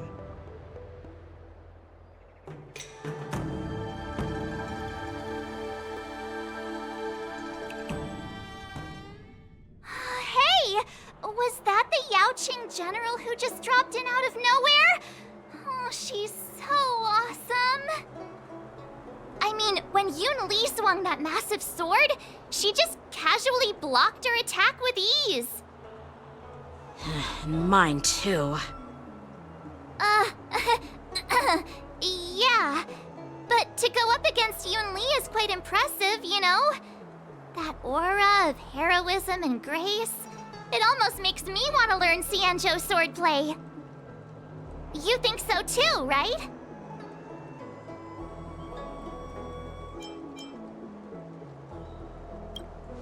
Can't you put a little more enthusiasm into it? Thanks for the kind words, Miss March. The war dance is coming up, and I've been chosen to represent the Cloud Knights in the ceremony. I've had my fair share of defeats lately, and even though I know there are always more skilled sword masters out there, seeing General Fei Xiao's skills today has made me feel a bit uneasy again. Don't underestimate yourself. After all, generals won't fight in the ring during the war dance. Just remember the state of mind you had when you single-handedly took on me and Blade, putting life and death aside. With that mindset, you can prevail against most challengers. I see. Thanks for the advice, Master Danheng. By the way, now that today's events are over, General Jing Yuan wants to invite all of you to the Seat of Divine Foresight. He has something important to discuss. I bet it's about how to deal with the generals from the Yao Qing and the Zhu Ming. I really don't want to get caught up in grown-up games so soon. I just hope Generals Fei Xiao and Huaiyan can see the truth. We don't need any more chaos on the Luofu before the war dance.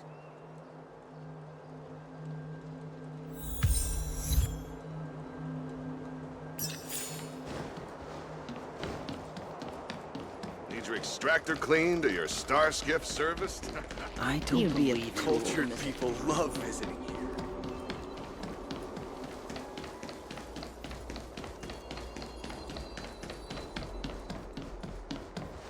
What is your purpose for entering the Seat of Divine Foresight?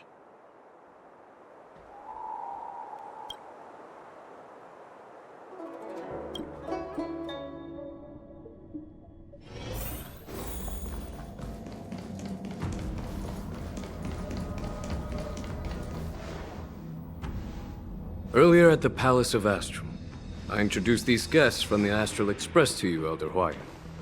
But with all the people around, we only exchanged pleasantries. Now, I'd like to officially introduce them to you.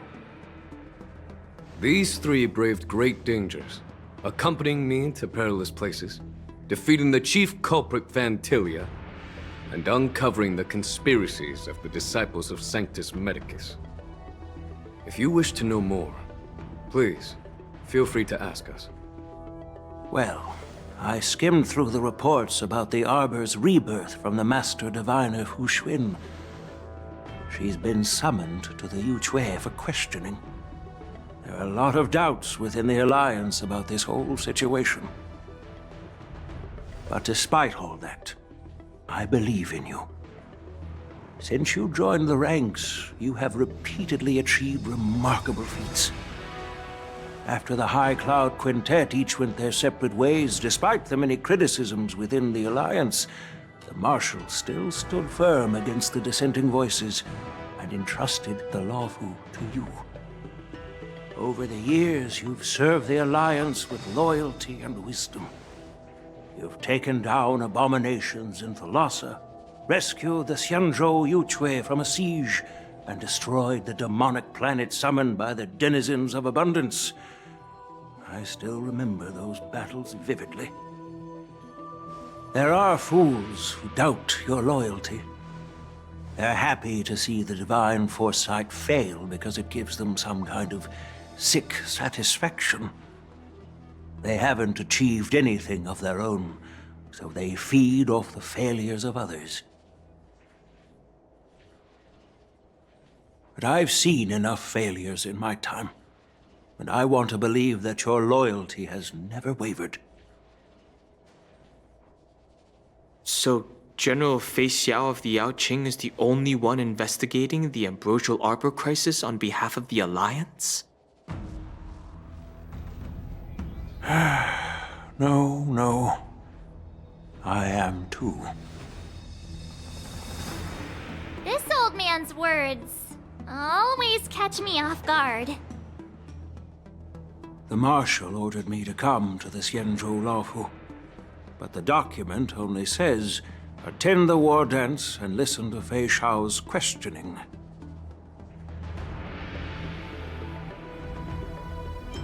No need for that. You're all important witnesses.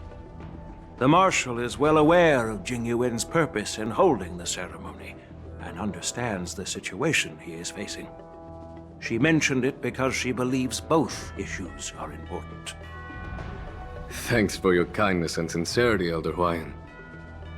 But is it appropriate to tell everyone here about the Marshal's orders By introducing the Express's witnesses to me alone, aren't you aiming to discern the intentions behind both my actions and Fei Xiao's? And whether there's any discord between us? Well, since I'm being open and honest with you, I encourage you young folk to do the same. As for the Ambrosial Arbor crisis, all I need to do is listen. General Fei Xiao will be the one asking the questions. To be honest, I'm more concerned about the timely start of the war dance. Oh, by the way, I've prepared a gift for the war dance.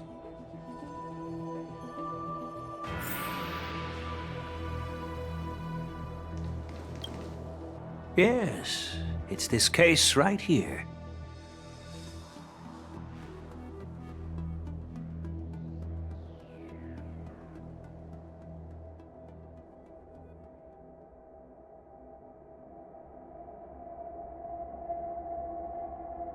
There will be numerous contests and celebrations during the war dance, and the main event will be the Ringmaster's Challenge. The host will dispatch a skilled warrior to take on challengers from all over the cosmos, showcasing the excellent martial arts of the Xianzhou Luofu. When you mentioned that the Astral Express would be attending the ceremony, I thought the High Elder of the Luofu would be the Ringmaster. You humor me, Elder Huayan. The healer lady is just a young lady who knows nothing about martial arts. How can I assign her as the ringmaster? I'm no match to you when it comes to joking. What's this box for? Why don't you open it, General Huayan? This sword case is intended for the War Dance's award. It's empty now. But in a few days, a precious sword will be delivered and stored inside.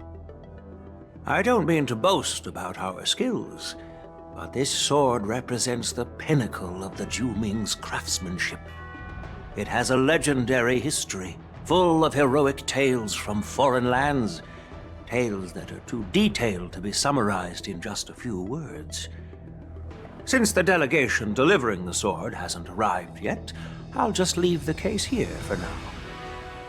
I've been wondering who would be worthy of such a sword. And then it hit me.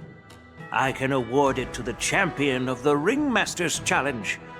The ceremony's champion is sure to be a perfect match for the sword.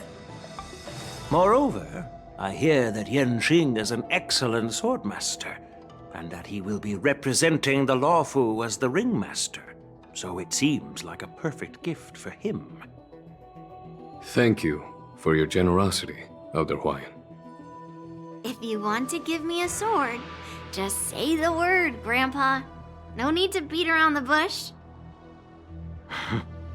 You've got confidence, my girl, but I don't think you can best Yanqing. I know you're all about swords, Miss Yunli. It's just a shame that it's the sword that ultimately chooses its rightful master. Yeah, and even if someone gets their hands on such a precious sword, it'll probably end up in someone else's. The outcome of our duel at the Alchemy Commission is still up in the air. Since you're interested, why don't you represent the Xianzhou Juming and challenge me in the ring? That's exactly what I had in mind. Nobody knows who's gonna come out on top. It could be me, could be someone else. It'll probably be me. But whatever happens, it won't be him. Not to be rude or anything, we've been watching their drama. I'm dying to find out who beats who. Quiet down. We have other guests here. I've prepared this sword to add some excitement to the ceremony, not to have you two squabble. It's not a good look for the Alliance. While you both seem confident that you'll win, you need to remember there can only be one winner and one loser in the ring, which could lead to hard feelings.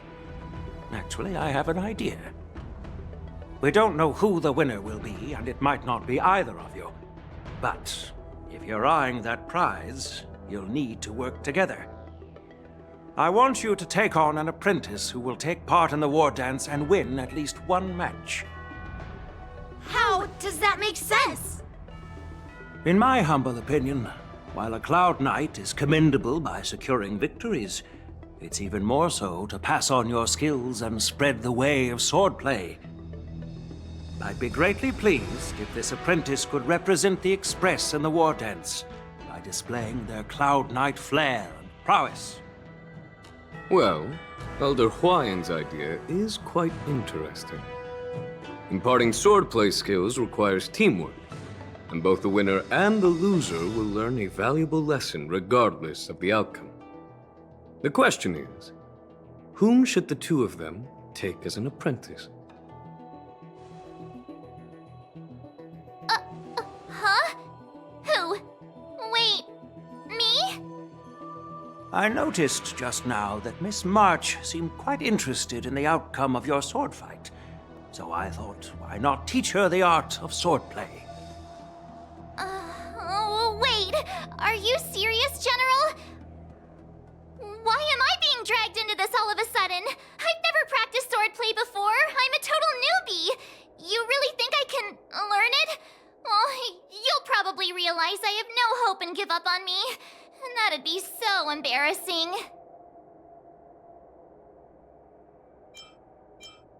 Isn't this a perfect chance for you? I remember you mentioning that you wanted to learn some sword moves. Yeah, I did say that. But this is all happening so quickly, don't you think?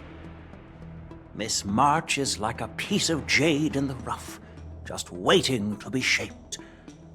The war dance is the perfect opportunity to see what heights she can reach. I appreciate your kind words, General Huayan. But won't teaching me swordplay be a waste of Yanqing and Yunli's time? They should be preparing for the ceremony. Plus, I heard that each swordmaster has their own special moves. What if they let something slip while teaching me? If everyone knows each other's tactics, won't that make it hard to catch people off guard during the war dance? That's considerate of you, March 7th. But don't worry. It'll take you at least a decade of hard training before you can even start learning special moves.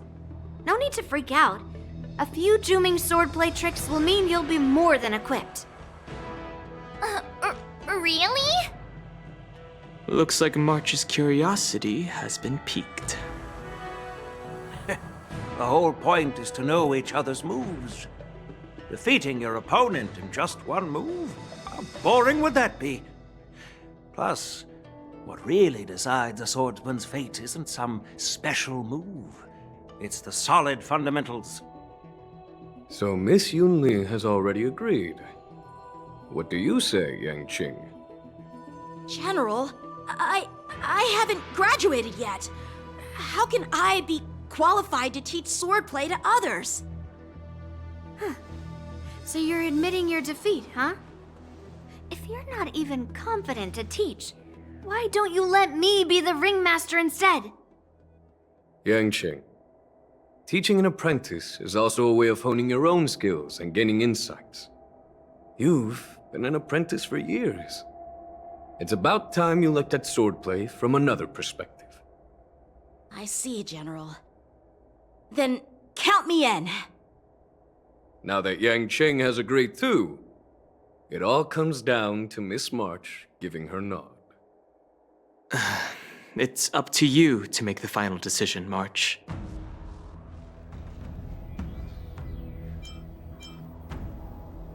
I understand. Then I'm on board. Thank you for your kindness, General Huayan. Great! Starting tomorrow, Yanqing and Yunli will teach you the basics of the Cloud Knight's swordplay. Yunli and I will head out and purchase some sword practice equipment for Miss March. Think of it as a little initiation gift. You're too kind. Wait, you're giving me a gift? Shouldn't it be the other way around?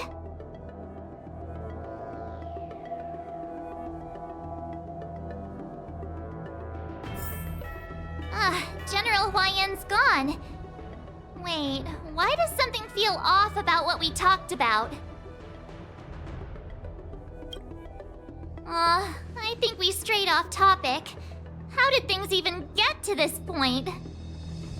Yeah, I brought you here because the General said he had some important matters to discuss.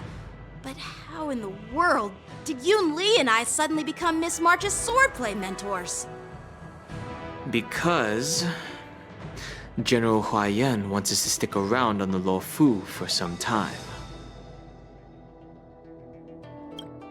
But from his point of view, we're no different from all the other tourists who may leave at any time. Since the crew's actions were mentioned in the Luofu's operations log were given to the Alliance, he probably wants to see firsthand if we're as capable as the report claims, or if we're just some made-up excuse to save face. And he wants to see it for himself during the war dance, which is why he even dragged Yun Li into this. What began as a simple contest between two swordmasters has now evolved into you two collaborating to mentor March. Elder Huayan is still that tricky general who likes to give everyone a headache. My apologies. Truth be told, I invited all of you to the ceremony because I wished for you to act as my witnesses. Now, I apologize for not disclosing this information earlier. In the coming weeks, I'll also invite all of you to a meeting with General Fei Xiao, where you may need to answer her questions and clear up any doubts she might have. So please, be prepared for the meeting.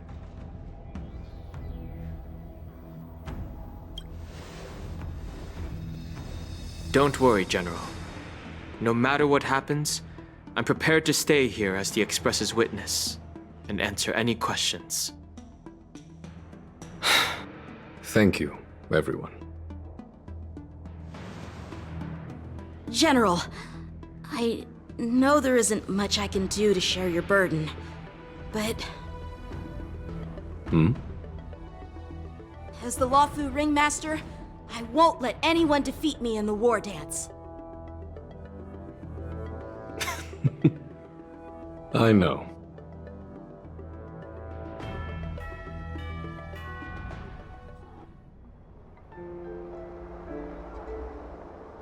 The illustrious Merlin's Claw waiting for me? And for so long, too? It's quite an honor. It's been a while, General Fei Xiao. It's been 30 years since we last saw each other. Right, Yukong? Yes. Back then, you were the vanguard of the Yao Qing's Verdant Knights, and I was a pilot of the Luofu's Rainbow Orbit fleet. Who would have thought that upon meeting again, you'd be a general, and I'd have given up flying? Really does feel like a lifetime ago. Well, I wouldn't say I haven't seen you in 30 years. After all, your great victories are announced through the Yellow Bell resonance system every day. So I'm well aware of your great feats. How's your health holding up? Still stable, I suppose. Do you still remember the medic who saved me in battle? That healer with the odd name and peculiar temperament. What was his name again? Was it Pichu? Or Kachio? Jiao Cho.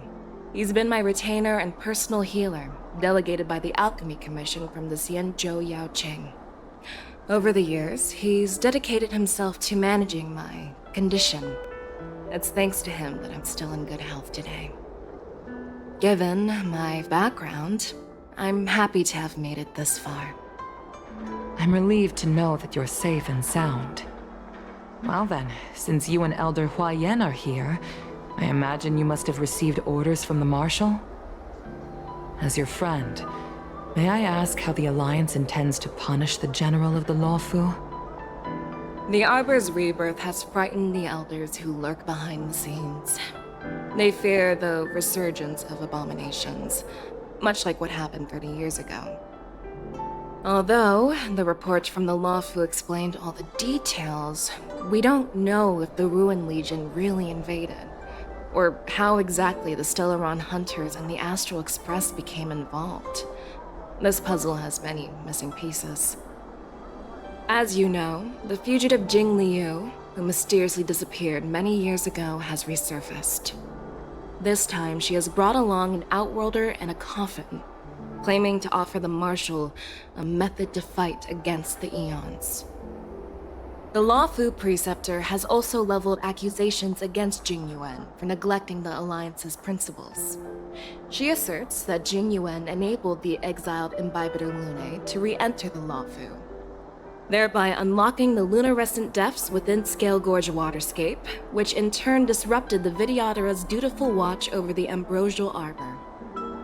It is for these reasons that I have come here to the Luofu today. Well, duty calls. Perhaps I shouldn't have mentioned all of this to an uninvolved person, but since we once fought together, I didn't want to keep you in the dark.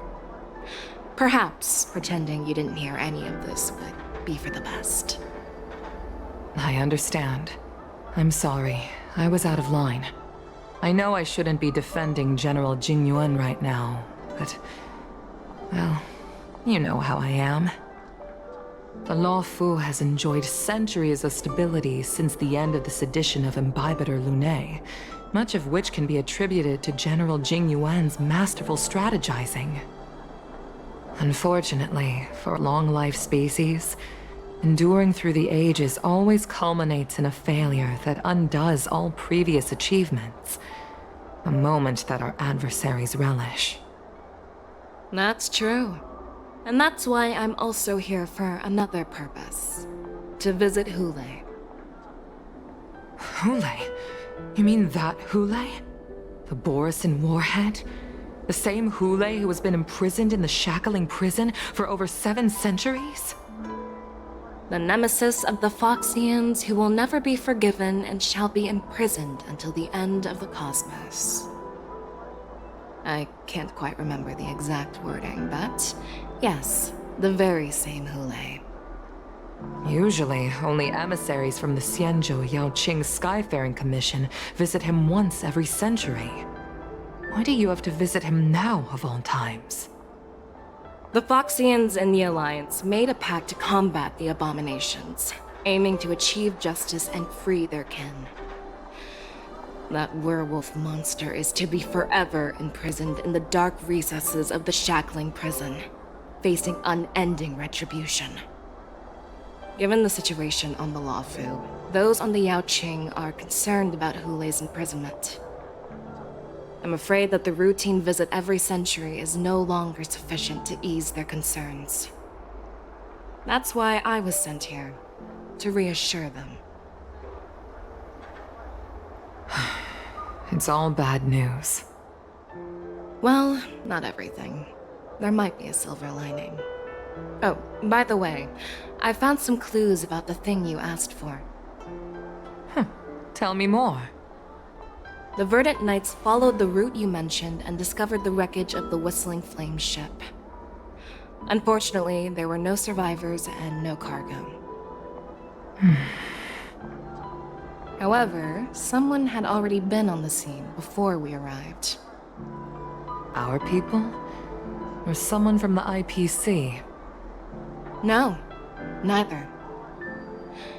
Yukong, have you heard of a person named Ron May?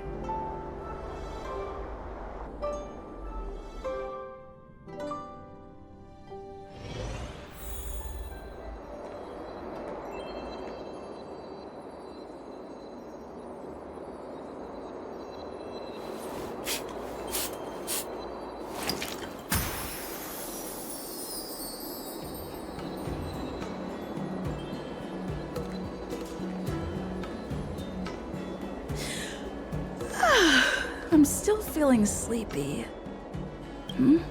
Did I oversleep? Where did March and Don Hung go?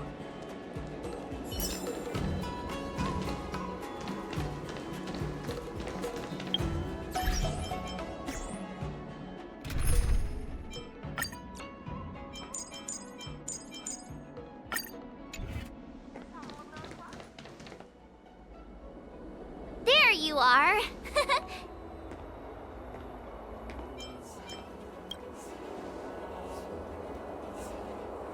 It's an honor to learn from you, Master Yanqing. In all those immersions and novels I watched, when apprentices want to pay their respects to their masters, they usually bring fancy gifts, kneel, and bow. I'm really sorry, but I haven't prepared anything yet. Hey, why are you blushing, Master Yanqing? This is, the first time someone has called me Master. I need to, get used to it. Let me make it clear. Swordplay training is about improving your body, mind, and strength. It's not a casual game you can master overnight. I promised General Huayan that I'd teach you Cloud Knight swordplay, so you can participate in the war dance and defeat at least one opponent. I'll do my best, but if you break your master's rules...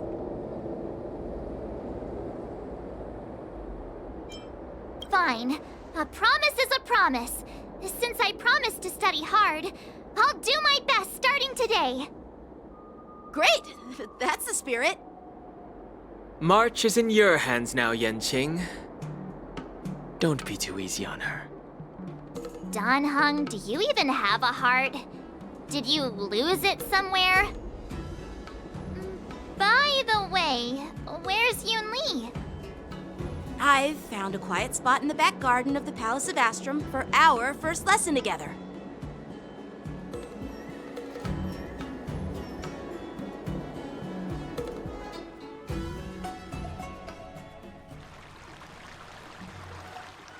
Seriously? It's the first day, and you two are already late? Why is everyone on the Luofu so laid back? So disappointing. Master Yun Li, you're already here. Sorry for keeping you waiting. Oh, wait! Were you trying to teach her in secret? That's sneaky! I'm just showing you what Luofu etiquette is all about. She might be my apprentice, but it's customary for the master to personally escort their apprentice to the place of learning. As the host, I'll be teaching Miss March the essence of Luofu's swordplay, after which she'll emerge victorious in the war dance ring. You won't be complaining about Luofu's swordplay then. Stand aside, rookie.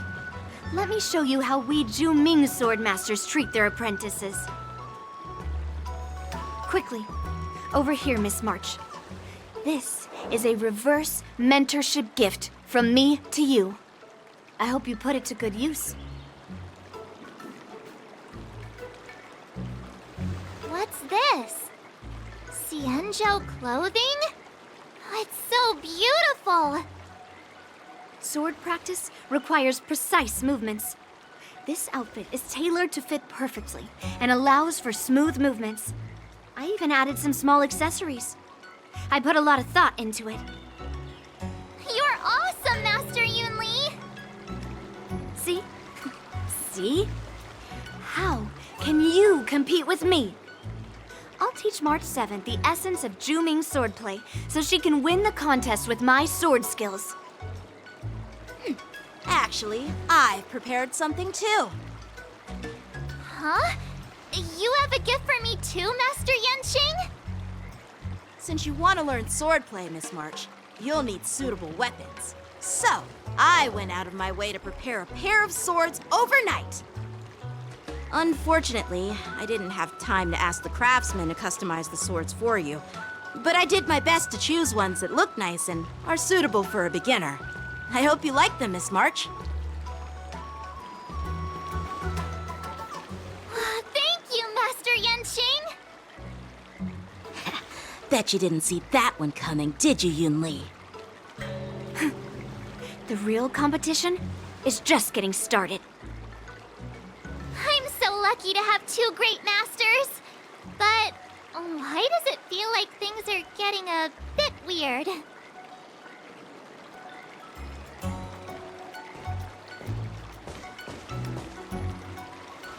So what do you think, masters? Does this outfit suit me? Perfect. I chose it carefully. It's perfect for beautiful young swordswomen like you and me. All right, let's get started with the training. The person next to me is a Cloud Knight instructor I've brought in. For your first lesson, try exchanging a couple of moves with him. Wait. We're having actual combat training for the first lesson? Isn't that a bit too intense? Well, I heard you have some experience with archery and martial arts. The first thing we're going to do is see just how strong your fundamentals are. Come on, step forward and strike with the sword in the most natural way you can think of. It's important for us to grasp your natural movements so we can decide where to start and what you need to learn. If you're ready, let's begin. Okay.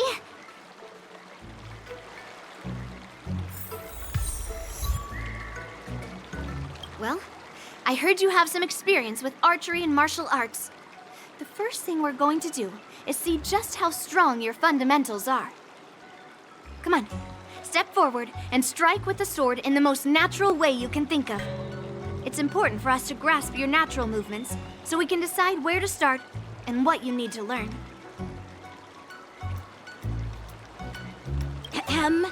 All right, let's get started with the training.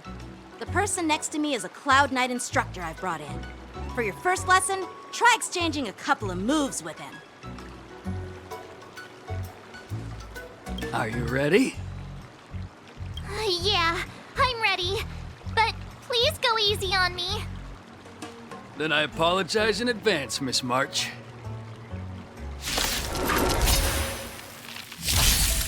I could take 10 of you.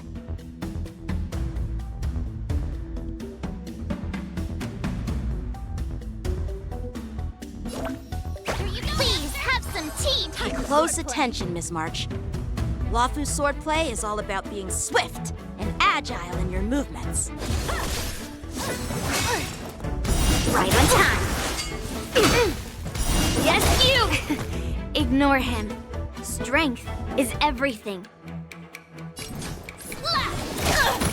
Like this? Well done! Strike with heart! Right on time. How many can you block? I'm starting to get the hang of it. Bladed flight! Swords descend! You'll make good practice. Nice job! Within the self, not the sword. Strike! Awesome! Ready to shine. With a true heart and focused mind. Here I come! Time to show you what I... Azure Dragon, White Tiger, less cards! Watch this! What are you mumbling about? Isn't this... sword technique? Shouldn't I be saying something cool? Melt!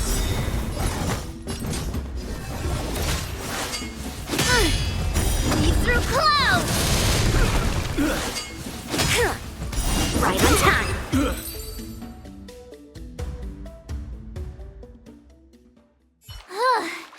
I didn't expect the first lesson to be so intense.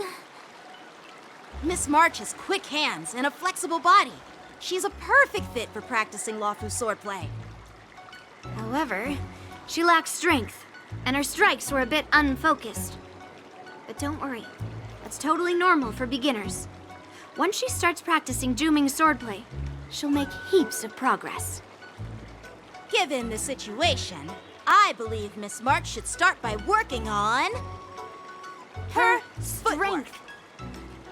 Seriously, do you actually know anything about swordplay, or what? I could ask you the same thing! Dual swords require agility, so what's more important than footwork? Instead of focusing on her strengths, we should address her weaknesses. The drawback of wielding two swords is not generating enough force. What good is being quick on your feet if you don't have strength? It's not like we're dancing here. Skilled sword masters know how to play to their strengths and work on their weaknesses. Start with what you're good at, then tackle your weaknesses. That's the right way to learn. You're quite the theorist, huh? Theorist? You claim to be able to talk to swords. So what does that make you? A lunatic? Hey, it's only my first lesson, and you're already arguing. Come on, calm down, Masters. I'll have to improve both my footwork and strength anyway, so it doesn't matter which one comes first. But it does matter! Just listen to me, March 7th! Aww.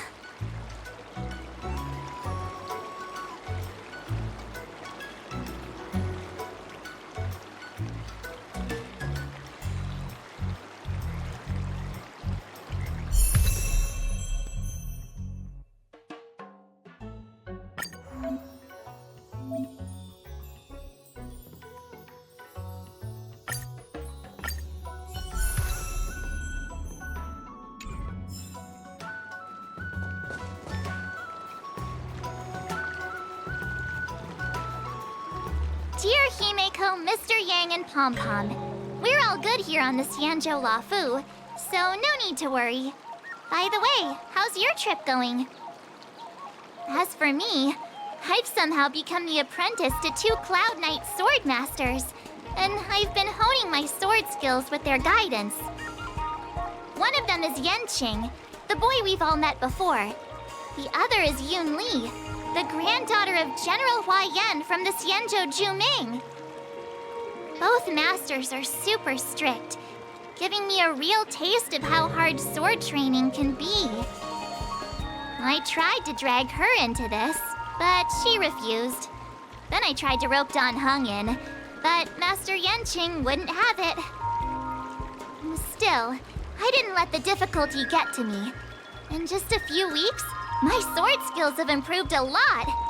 Both my masters think I have unique talents in swordplay, and are literally fighting each other to teach me their skills. Thanks to their guidance, I've actually made some progress. When I get back to the Express, I'll definitely show off my skills and impress you all. Looking forward to your reply. Yours, March 7th.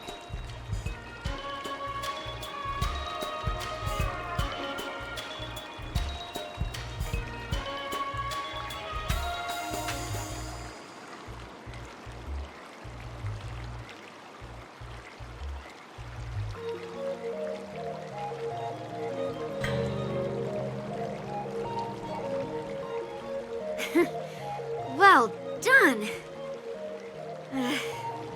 Let's call it a day.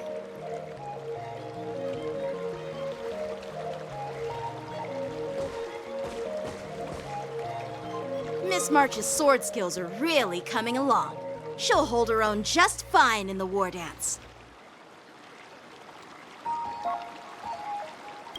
Perhaps I might have a shot at beating both masters in the ring?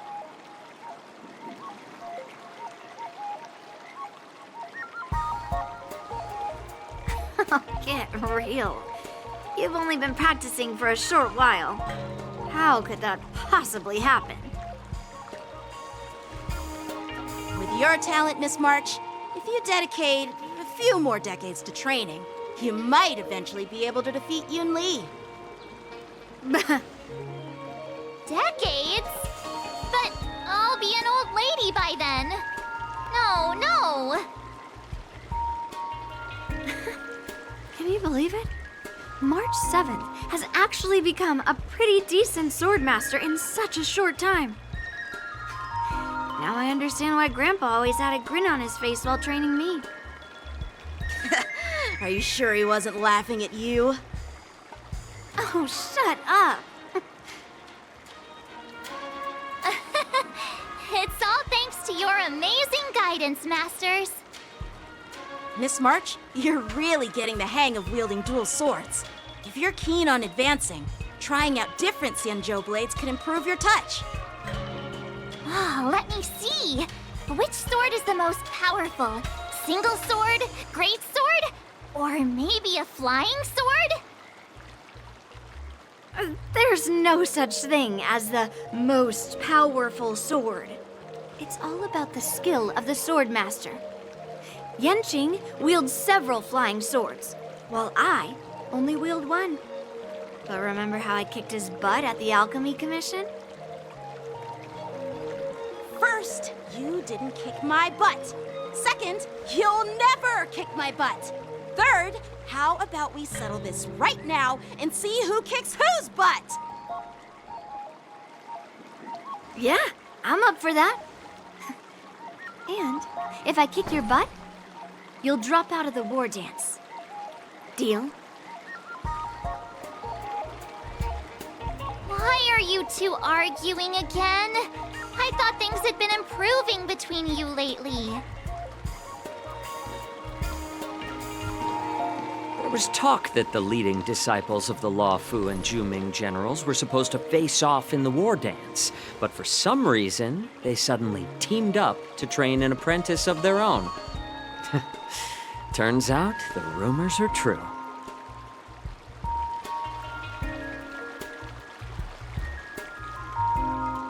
Tomorrow is the big day of the war dance. Shouldn't you two be focusing on honing your skills instead of teaching swordplay here? You're... Oh, that's right. You're the pink-haired box from the Yaoqing.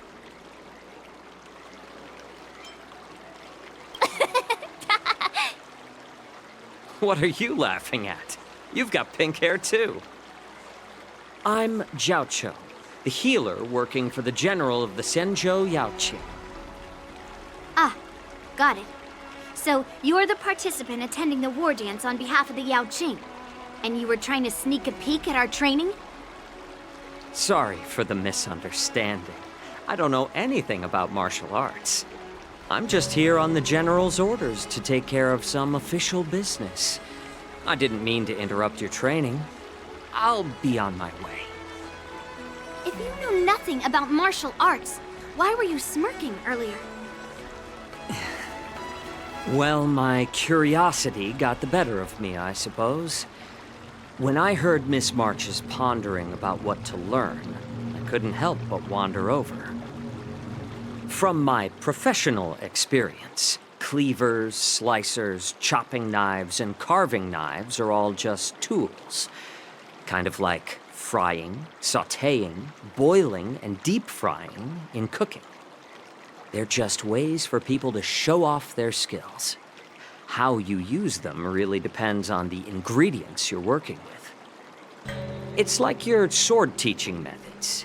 If you align your ingredient, in other words, your apprentice's natural tendencies, with the right cooking method, by which I mean the teaching method that best suits her, she'll make double the progress in half the time.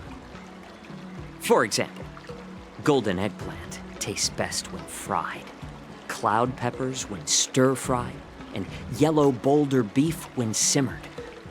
It's all about discovering the nature of the ingredients. Apprentice.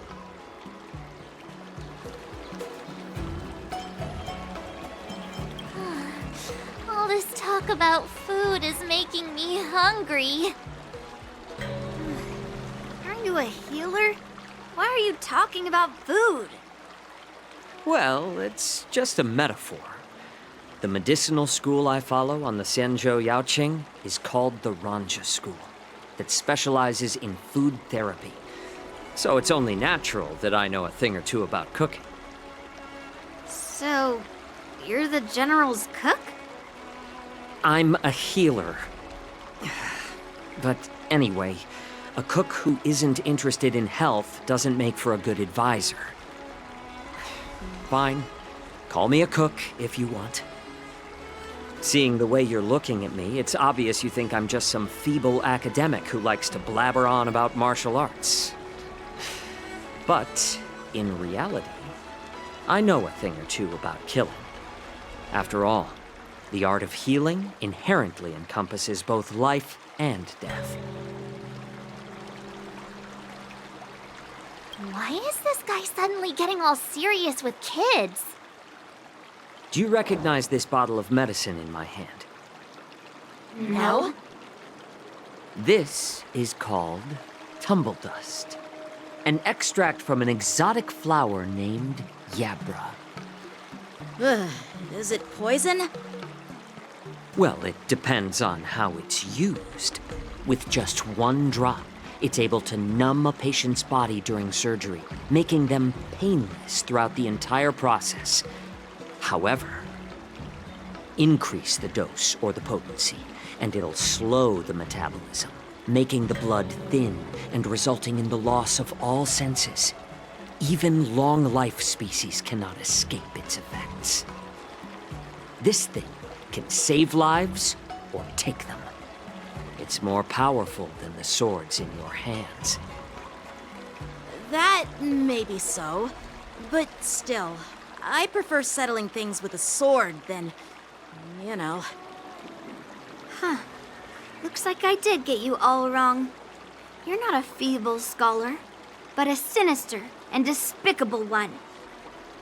Hey, why the insults all of a sudden? I'm just sharing some medical knowledge here, not persuading you to poison anyone. Seems like you get real excited when talking about poison. I can't tell if that's an honorable thing or sinister. Picture this. 2 individuals. The one standing is full of malice. The other lying down is honorable and righteous. How can the one who's lying down label the one standing as sinister? In the throes of combat, where life and death hinge on a singular moment, every idea fades into nothingness. The only thing that matters is staying alive. Surviving the battlefield reshapes all notions of worth, be it integrity or treachery. In my eyes, their significance is negligible. Perhaps you've underestimated Yun Li and me, Mr. Jiao Cho. We may be young, but we've seen our fair share of war.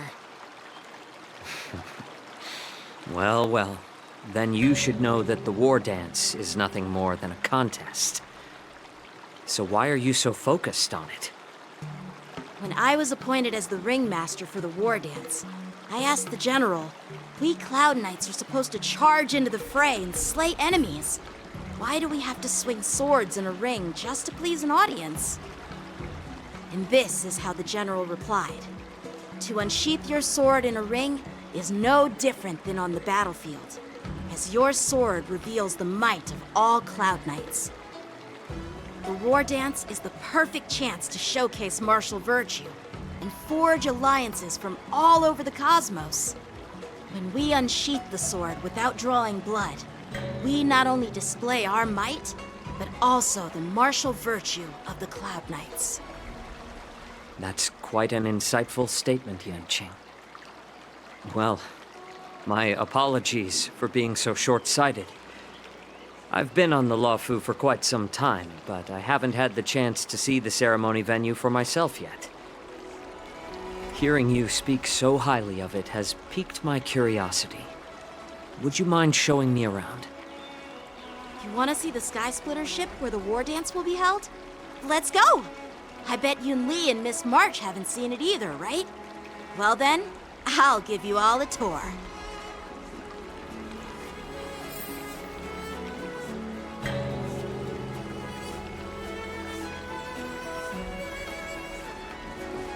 Surviving the battlefield reshapes all notions of worth, be it integrity or treachery. In my eyes, their significance is negligible.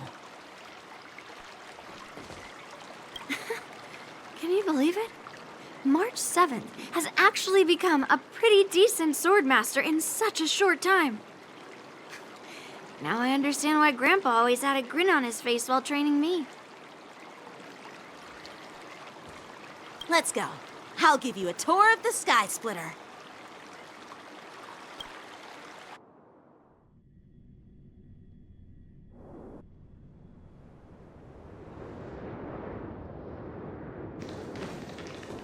Looks like a lot of other visitors have also come to catch a glimpse of the Sky Splitter.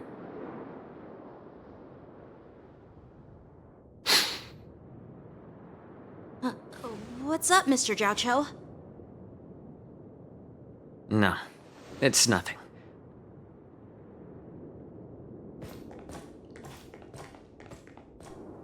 Do you see that airship in the distance?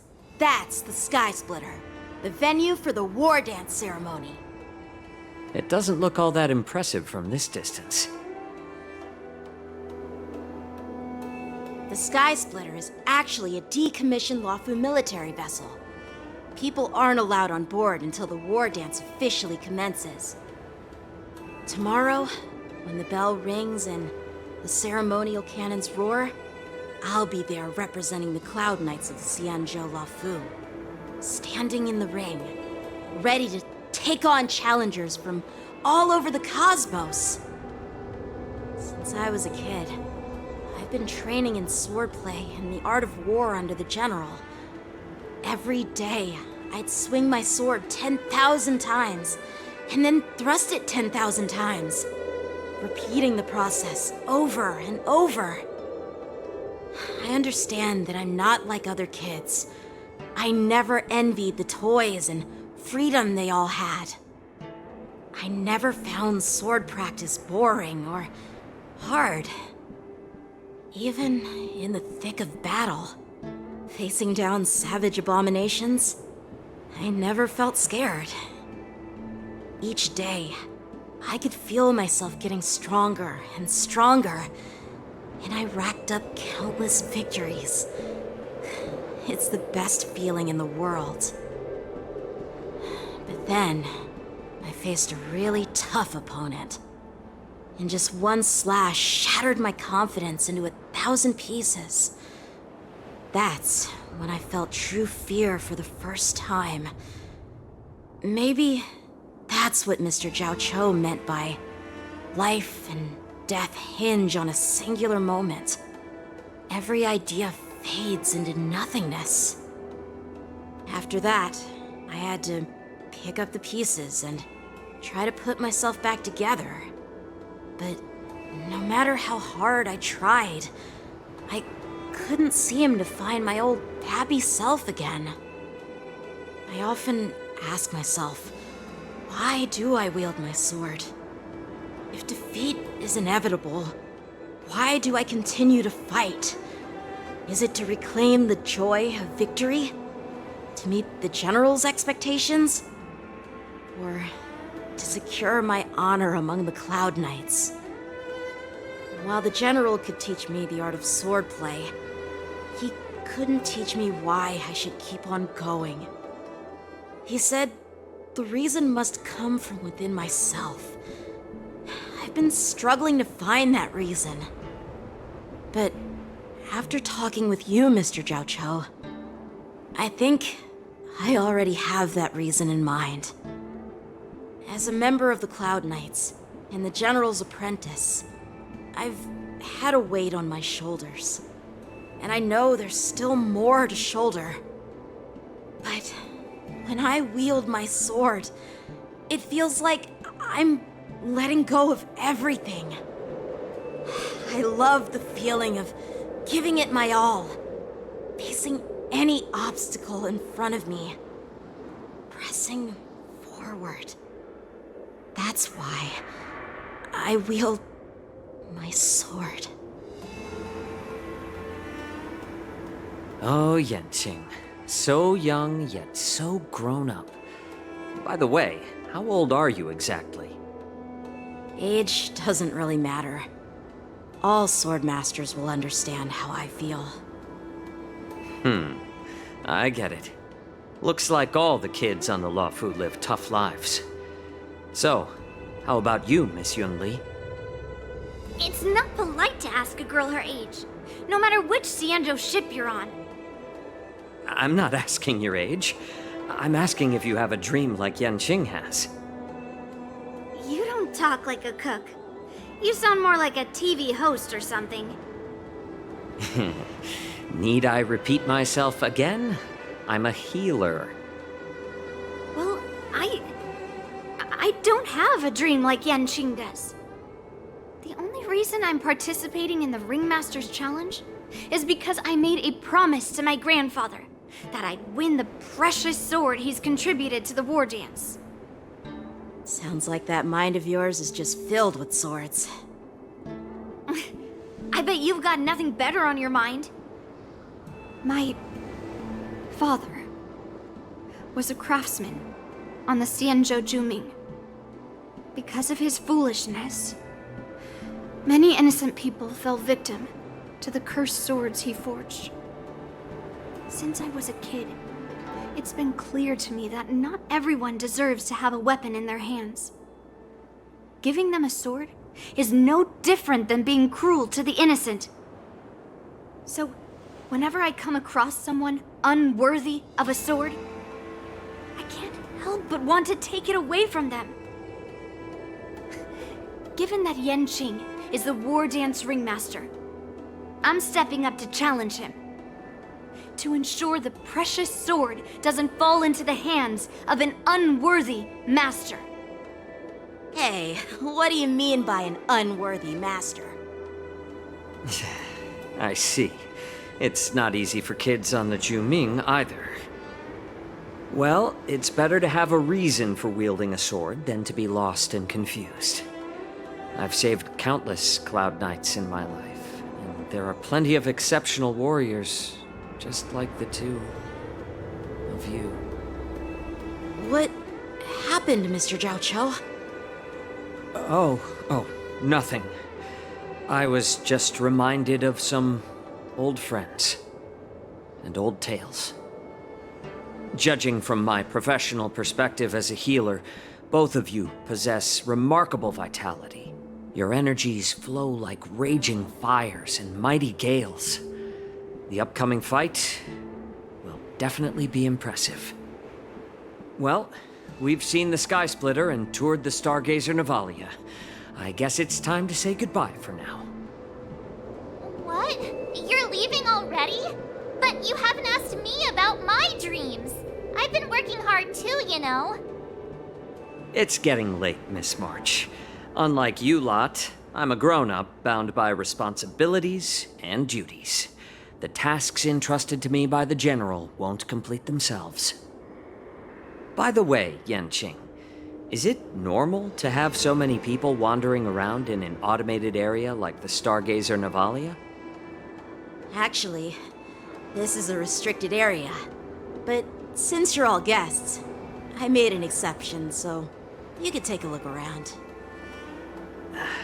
I understand. Well, I'll take my leave. I wish you both the best of luck in the ring tomorrow.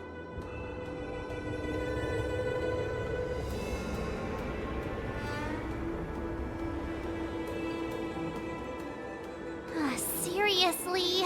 I just spent so much time thinking about my dream, but he didn't even ask me. Now that we're done with our tour of the Sky Splitter, shall we continue with our training?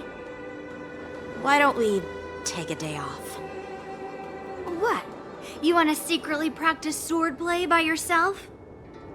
Dream on. You know cramming before a fight never works out. For some reason, seeing the Sky Splitter has boosted my confidence. So, I've decided to conserve my strength for tomorrow. All right, I'll take you out of the Stargazer Navalia.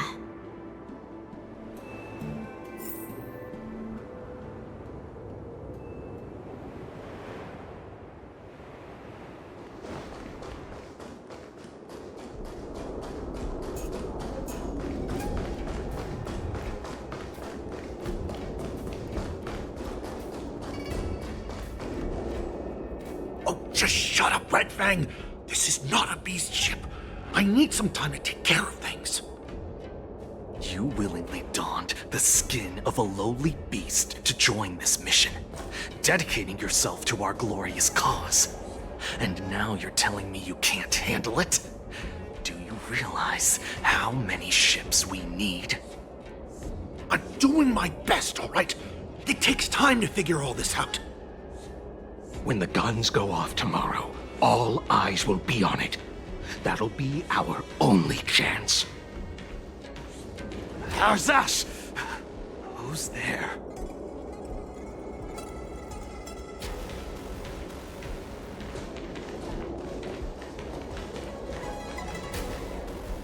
you guys?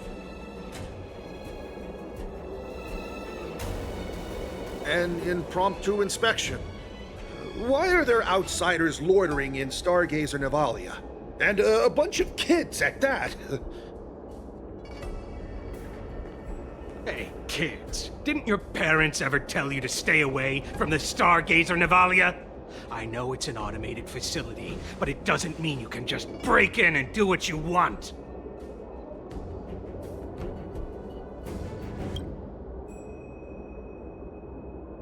Sorry.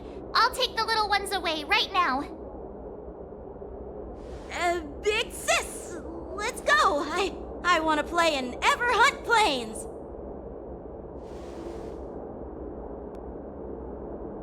Huh? Everhunt Plains? Yeah, sure.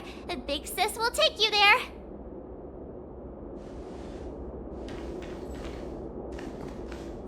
Shuha! You should have let me. Shh, the overhaul is done, and everything looks good. We should leave.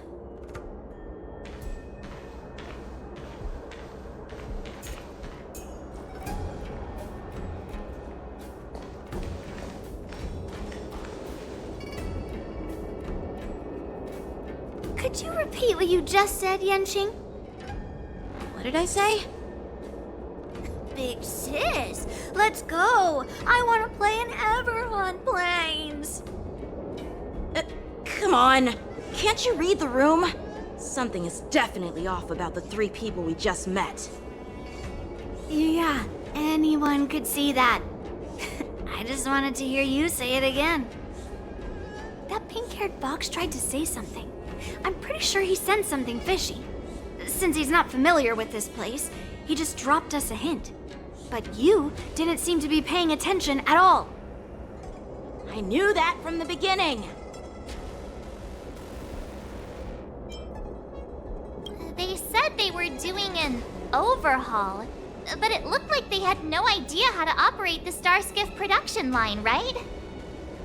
And it's suspicious how they suddenly finished their overhaul and walked away as soon as they laid eyes on us. A Cloud Knight, a member from the Skyfaring Commission, and a craftsman. They're from various departments, and the reason for the overhaul seems legit. But one of them blurted out some weird language just now. Did you hear that? I have a feeling that if we secretly tail them, we'll definitely catch these guys in the act. Follow my lead, and be careful not to blow our cover.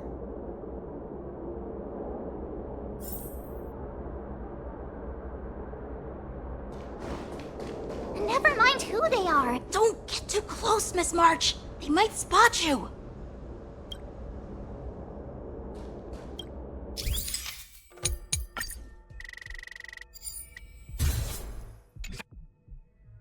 We should have just killed those lowly beasts. Those little brats won't take up much space.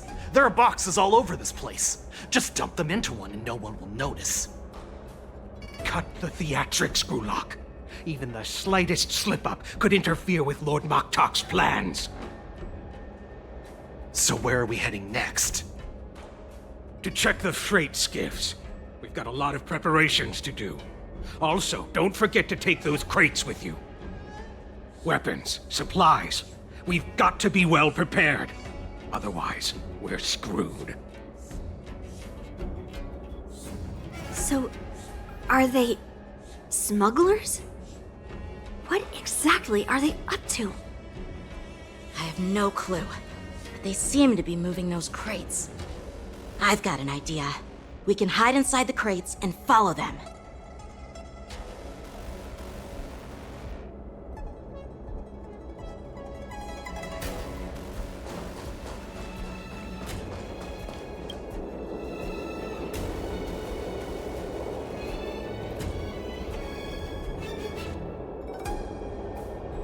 Ugh, it's so cramped in here. I can hardly breathe. Just hang in there.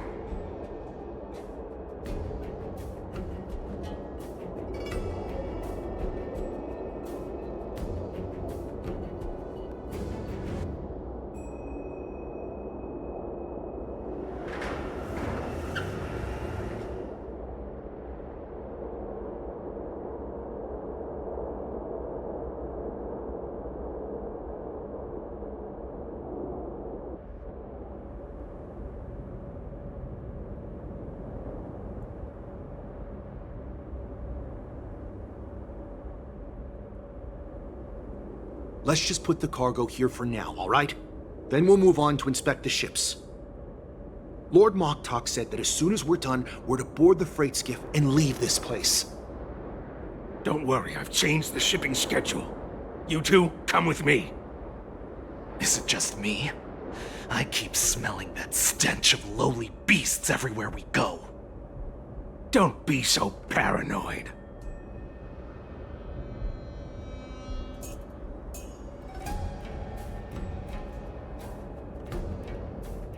Looks like they're planning to escape on the skiffs in Stargazer Navalia. They keep talking about their plans, but where do they come from? And what do they want to do on the Xianzhou? They're definitely up to something bad. Wait, they disappeared! Let's catch up to them.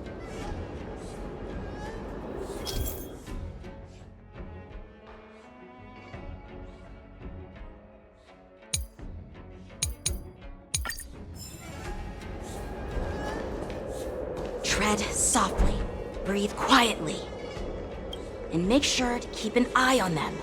Hide out of sight as soon as there's any sign of activity.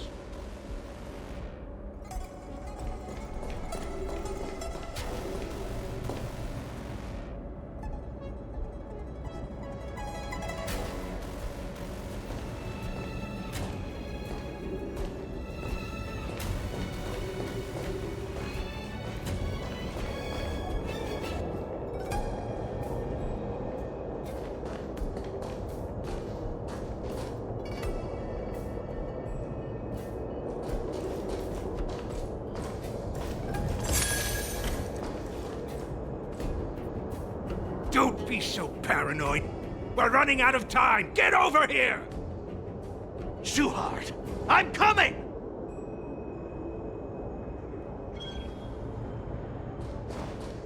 They're leaving. We should catch up to them. Quickly!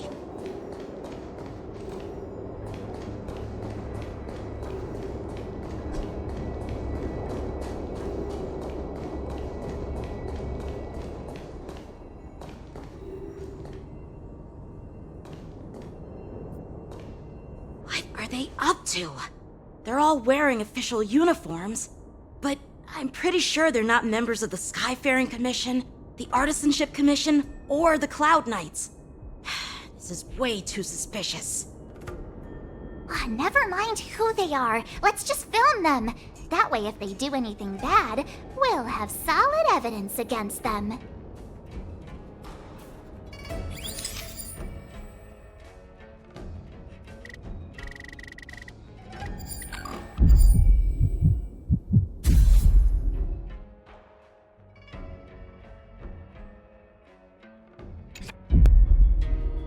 Look at this. A freight star skiff with enough room to fit at least 20 of my men. I'll let the others know and have them prepare more star skiffs. Once we're past the checkpoint, there will be beast ships waiting for us. Lord Moktok is ready. The revival of our ancient bloodline all hinges on this operation. What did he just say? Beast ships?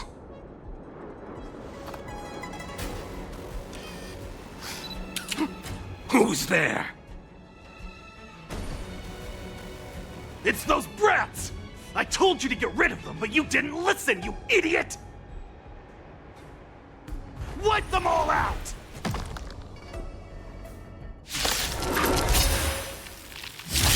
Borison? Adusa! Die, you lowly beasts! Here you go, Master! Just... Not very sportsmanlike. All in. On the still waters of oblivion. Answer me! Knowledge, the measure of truth and falsehood.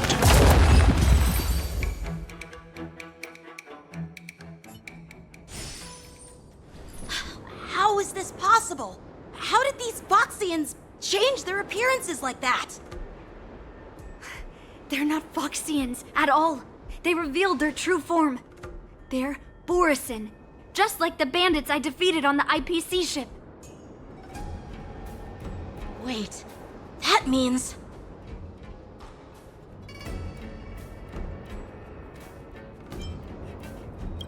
What kind of trick did they use?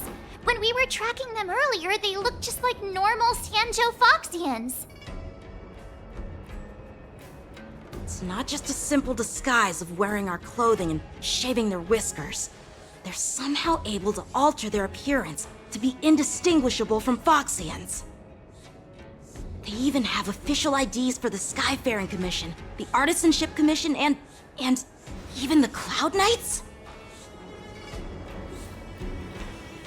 Let me check this fake Cloud Knight's tag. Maybe it'll give us some clues. Lu Jun, an officer of the Patrol Defense Squad? Wait! What's the matter?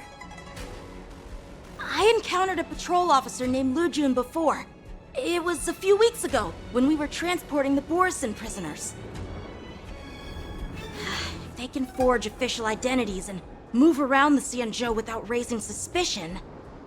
Oh no, this is bad. Even worse. If you find one cockroach on the Express, it usually means...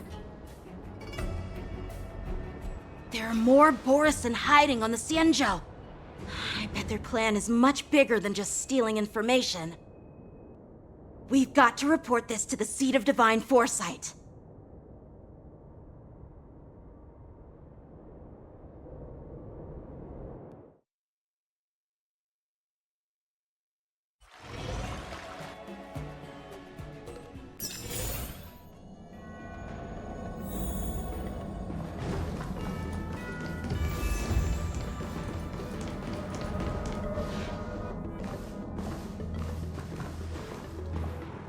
I am glad to finally meet you in person, guests from the Astral Express. I'm Fei Xiao, the General of the Xianzhou Yaocheng. Let me introduce our guest to you. The one dressed in green. He's the reincarnation of Imbibitor Lune, and the person behind him is the newest member of the crew. I've heard a lot about you. Outside the reports from the Law Fu, the Skyfaring Commission of the Yaoqing has also gathered plenty of information about both of you. I've been eager to meet you face to face for reasons that I'm sure General Jing Yuan has explained, right?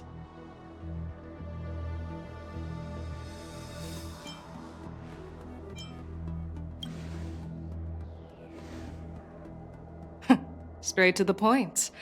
I like it. According to General Jing Yuan's report, the Ruin Legion is to blame for the Ambrosial Arbor crisis, and all Arbiter Generals should pay attention to the Ruin Author's movements. Over the years, the Destruction's minions have wreaked havoc on countless worlds, and the Alliance has been keeping an eye on them, but no one expected them to join hands with the remnants of the Abundance. The damage caused by the Ambrosial Arbor crisis was far less severe than expected, which is good news for us. However, it was quite different from the Ruin Legion's usual style of destroying life wherever they go. While I trust the bravery of the Divine Foresight and the Nameless, I'm curious about some details missing from the report. I'd like to take this chance to have an exchange with both of you. Let me be clear, the questions I'll ask might not reflect my actual thoughts, so please don't take offense if any of my questions seem a bit harsh. Please go ahead, General. But keep in mind we can only answer based on what we know. And perhaps you already have the answers to your questions in your heart. You have a clever tongue. I like it. The Merlin's claw is quite articulate. Right now, her intentions are unknown, and Jing Yuan wants us to be honest. Maybe I'll just stick to the facts we know. Let's cut to the chase. Before the crisis struck, the Astral Express was guided here by a Stellaron hunter, a wanted felon, in an attempt to resolve the Stellaron crisis. However, everyone in the cosmos knows of the Stellaron Hunter's reputation. So, why did you place so much trust in them? Could it be that some of you have a connection with them?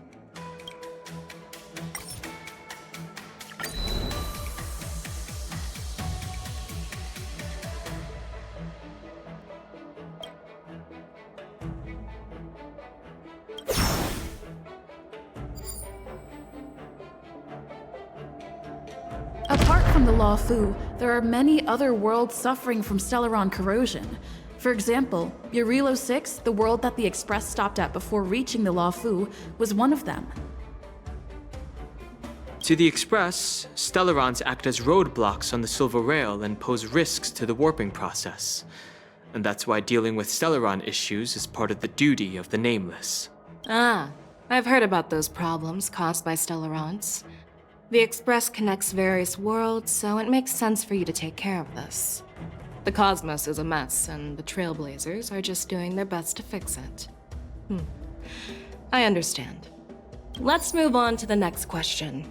The reports suggest that Don Shu, the master of the Disciples of Sanctus Medicus, colluded with the Lord Ravager and used the power of the Stellaron to resurrect the Ambrosial Arbor. But here's the thing. Don Shu was just a chief alchemist. Even if she colluded with our enemies and summoned the Stellaron, how did she manage to bypass the Videodora guards around the Ambrosial Arbor?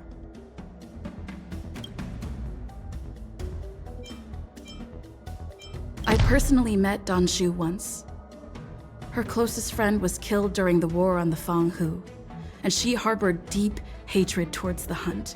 So she spent years making preparations in the Alchemy Commission in order to take revenge on the Xianzhou.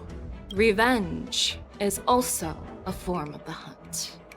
However, that doesn't explain how she managed to bring the Stellaron into the Scale Gorge waterscape, which was guarded by the Videodora.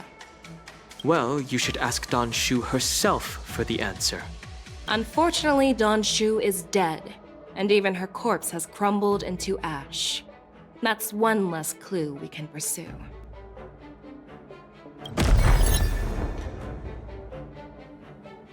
Oh, it seems that your answers have addressed all my questions. Generals, I am finished with my questioning. So, what do you think, General Fei Shao? Have the doubts in the report been cleared up? The two Nameless have been honest in their answers. Even though there are some tricky details, my intuition tells me there is nothing wrong. However, the 3 questions I posed earlier were not just for the Nameless, but for you too, General Jing Yuan. First, the Disciples of Sanctus Medicus grew uninterrupted on the Law Fu, yet the 6 charioteers were not aware of it. That was a dereliction of duty. Second, you believed in the Stellaron Hunter's prophecy and entrusted outsiders to solve the crisis, even granting them access to the Plague Mark. That was a dereliction of responsibility. Third, you insist on holding the war dance right after the Ambrosial Arbor crisis, putting the Law Fu back in the spotlight. That is a dereliction of wisdom. Merlin's Claw. Is this your line of thinking, or the 10 Lords? From the moment I walked in, I made it clear that the questions I'd ask might not reflect my actual thoughts. The Disciples of Sanctus Medicus were deeply rooted and had been plotting for a long time. I admit it was my negligence for not noticing it earlier. As for the Stellaron Hunter's prophecy, I didn't believe all of it, but in the end, the Law Fu did survive the Ambrosial Arbor crisis. So, I think it's safe to say that Elio's prophecy about the future holds some merit. And as for the war dance, do you think I'm unaware of the risks? However, risks can also be opportunities. The Law Fu has lain low for too long. I believe it's time to stir up the dregs hidden in the depths and wash them away once and for all. Just as I expected from our sophisticated divine foresight. You have a way with words. I like it. But, unfortunately, ever since the report was submitted, the Alliance has been filled with rumors and speculation. Even within the Lawfu, there are people accusing you of neglecting your duties, resulting in the Ambrosial Arbor's resurrection. So what are your thoughts on all of this, General Fei Shao? As a fellow Arbiter General, I fully understand the difficulties of this position. Personally, I think all these rumors are meaningless drivel. Across the sea of stars, the divine foresight knows better than anyone else what happened on the Lawfu and the meaning behind it. Just as what happened on the Xianzhou Yaoqing recently. You mean the Xianzhou Yaoqing is also... The scouts of the Verdant Knights have sent back reports that Borisin are making trouble again. The Borisin packs that were once divided and scattered have started swallowing each other up, forming larger and larger packs. Moreover, there's an entity named Mongus behind it all. An entity? According to the report, this entity isn't actually a Borisin. It's a woman claiming to be the messenger of the Master of Immortality. She's described as having 12 faces and 12 pairs of fangs, as cruel as poison, and as elusive as quicksand. The Borisin believe she'll give them a chance to rise again. That's Ventilia. That's right. You're lucky that I'm the one who came this time.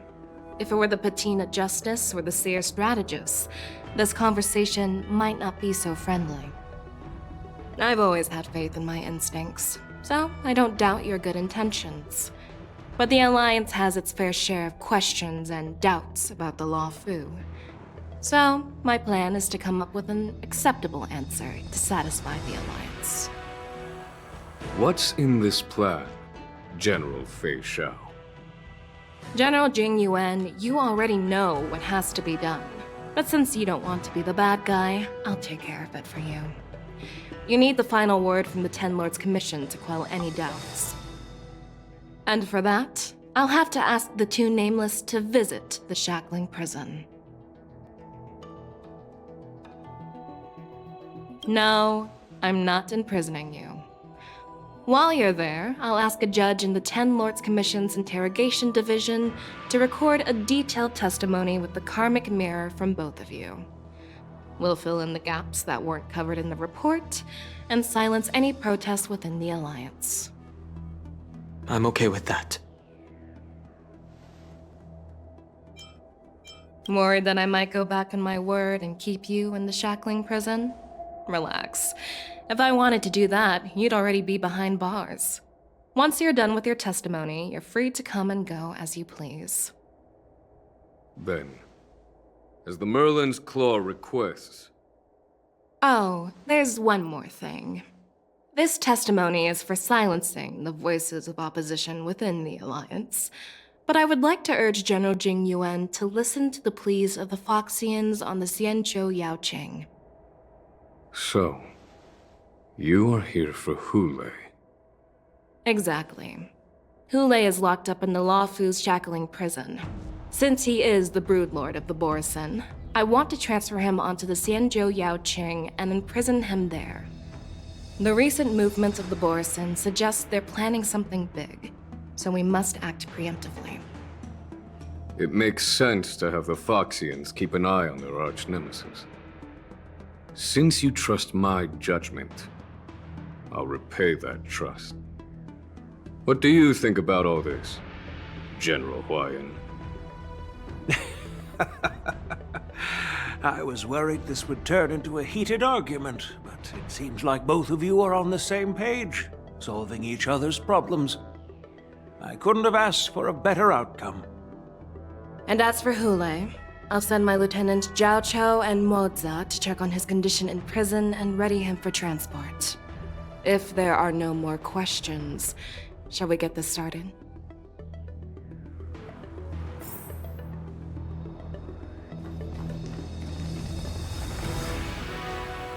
Well, I'm glad we managed to talk this out.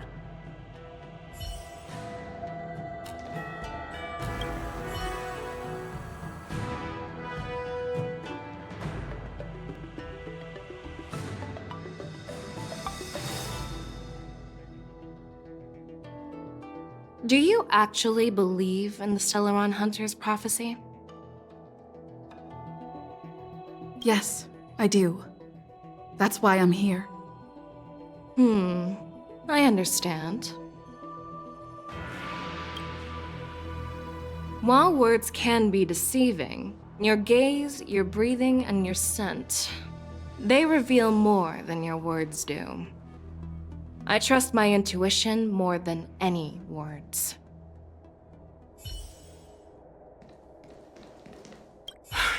I'm really sorry about all this. But the testimony in the shackling prison won't take up much of your time. I'll call for a messenger to take you to the interrogation division.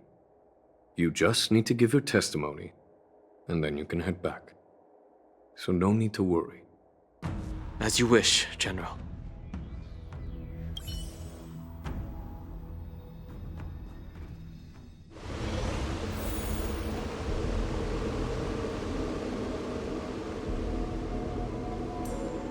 As General Jing Yuan requested, everything is prepared for your arrival, and I am here to receive you.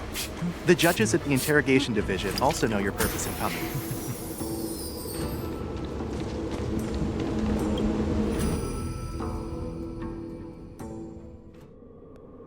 The shackling prison. I didn't expect to be back here after all these years. Dan Heng. Don't worry about me. If you're ready, I'll open the gate for you.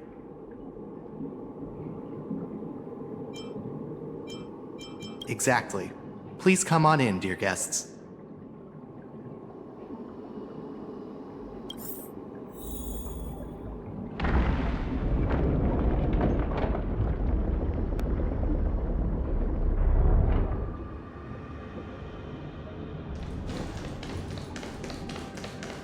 Feeling lucky.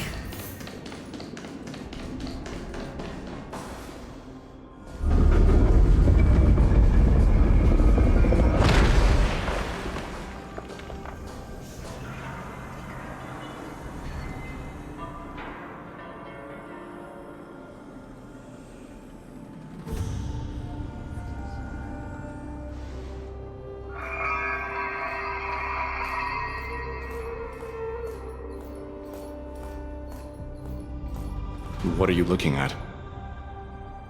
The shackling prison on the Luofu is completely different from the one on the Yaoqing.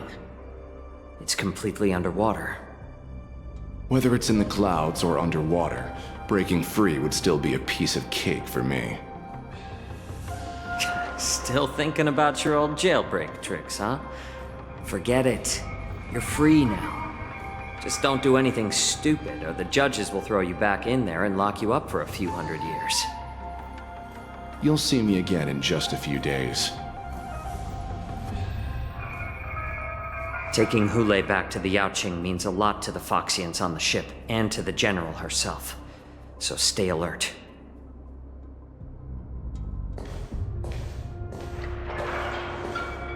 Guests, my name is Shui Yi, and I'm here on orders from the Incarceration Division of the Ten Lords Commission. We're Jiao Cho and Moza. General Fei Xiao sent us to extradite the Borisin criminal Hule to the Yaoqing.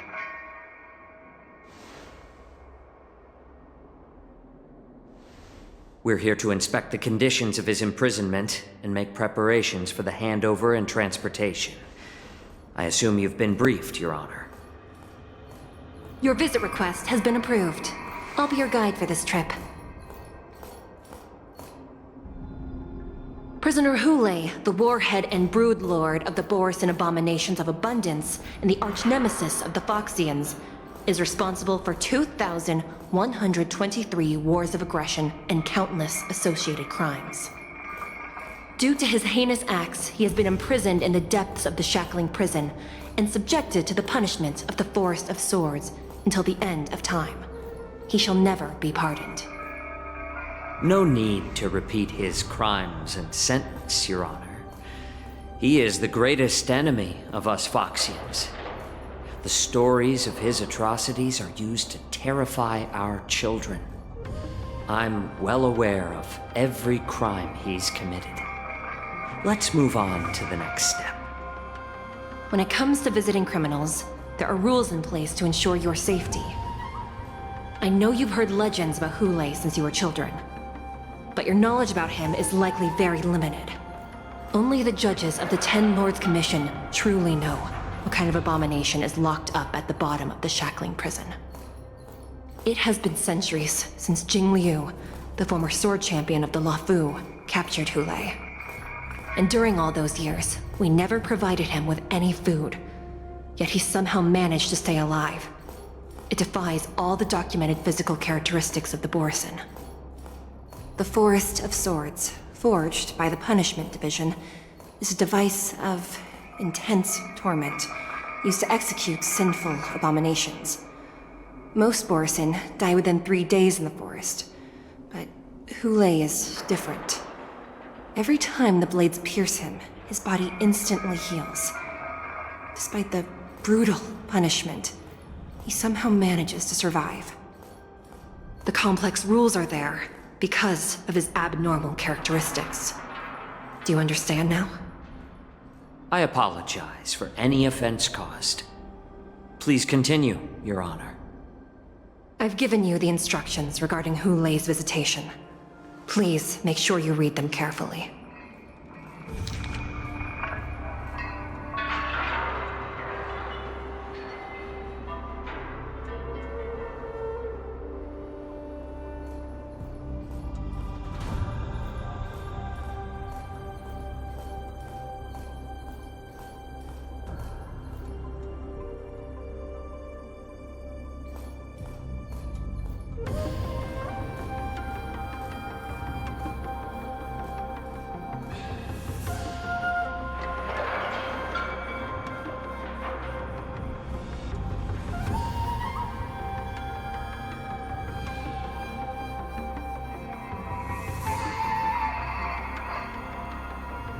And please, take this pellet before proceeding. No, I'm not taking random medicine. Then you won't be allowed to visit Hule. Just swallow it already. Hule is like all Borisin. He can release a pheromone called lupatoxin that induces fear.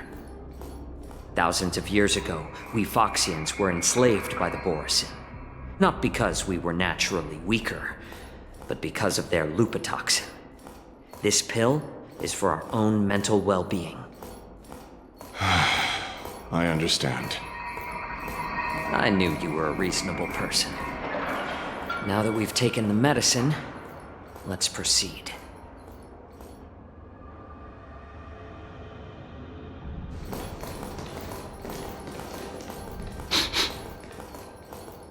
Your Honor. What is it?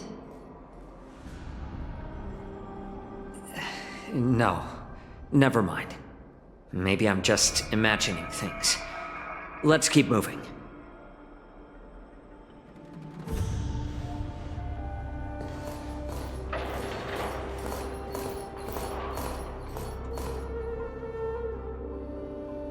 Here we are. Her Honor hasn't arrived yet. Please wait a moment.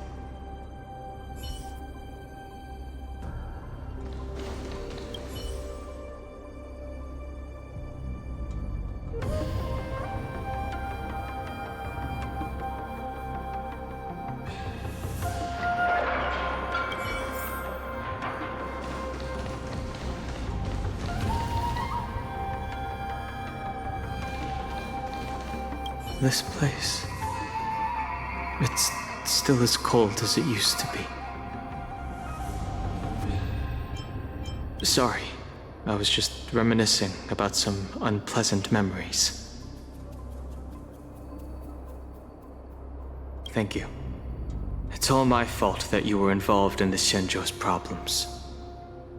You shouldn't have to see the inside of the shackling prison. I'm so sorry. I wish I could show you the real sights of the Luofu.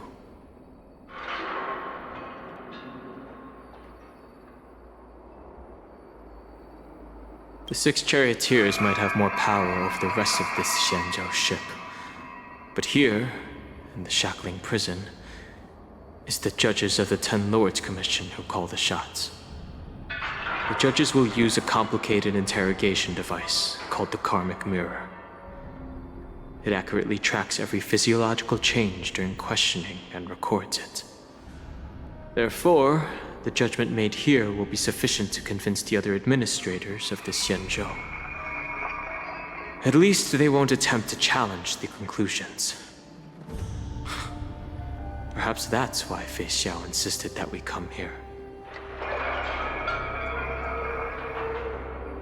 Okay. But watch your step. This place is not like the others.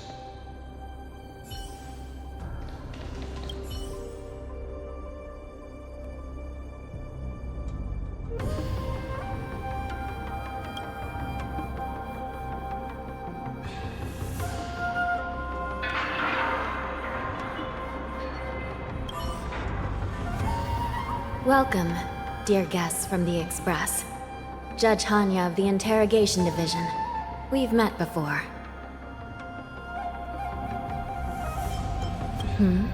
You don't want to see me?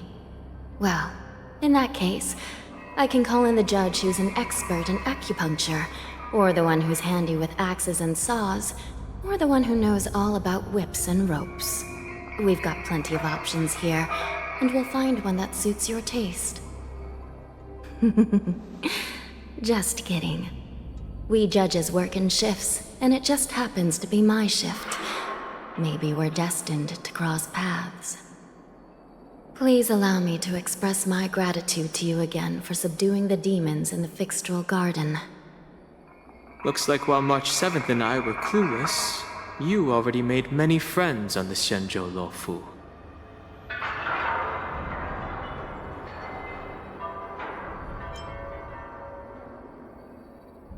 Even though you and I have met before, we can't show any favoritism under the 10 Lords. So, please do as I command as we head to Scrivener Hall and beyond. Don't do anything without my permission. This is not a place for ordinary mortals. You and Mr. Danheng, please come with me. Please lead the way, Your Honor. Please let me activate the mechanism before we all move forward. And please, watch your steps.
Freezing.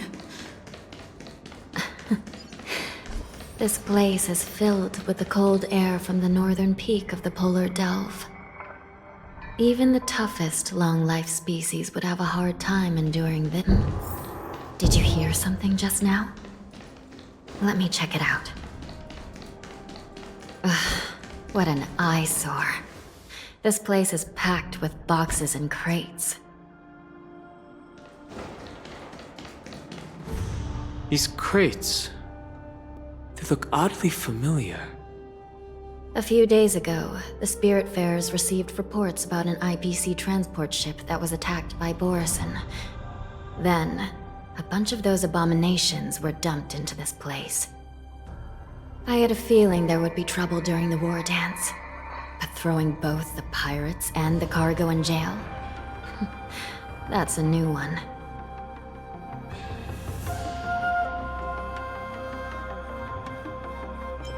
I heard the Intelligentsia Guild crafted something dangerous.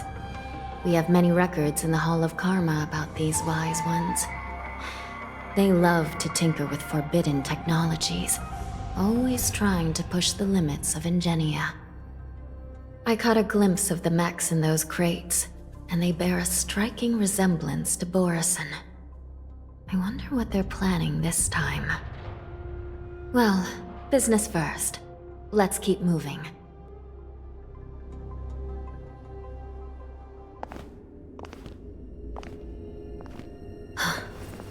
Strange. I don't remember checking the containment facilities a second time.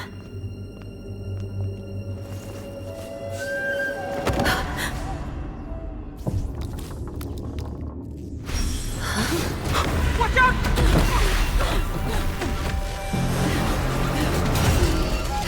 Emergency! All wardens prepare for action! Emergency! All wardens prepare for action!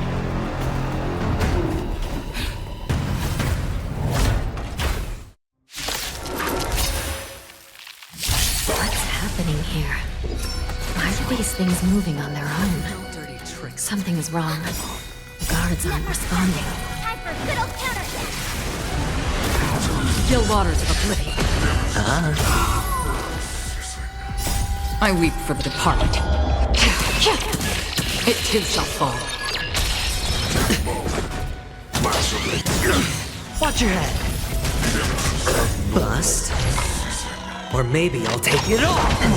All in. This thing is going wild, just like a Borison. Looks like we're on our own for this one. Destined for oblivion. But how is this even possible? The Spiritfarers follow the protocols, cutting off power to the mechs and sealing the crates. How could these mechs still start moving? It's just like what happened in the Artisanship Commission before. These goods went haywire and attacked everyone in sight.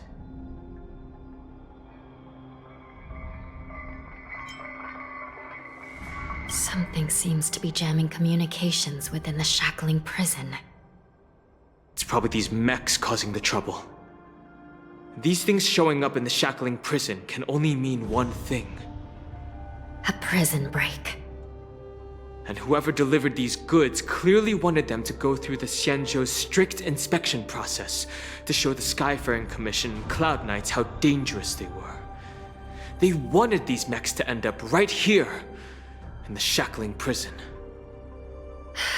If these things already started taking action while nobody was paying attention, then the whole prison is in trouble, I'm afraid.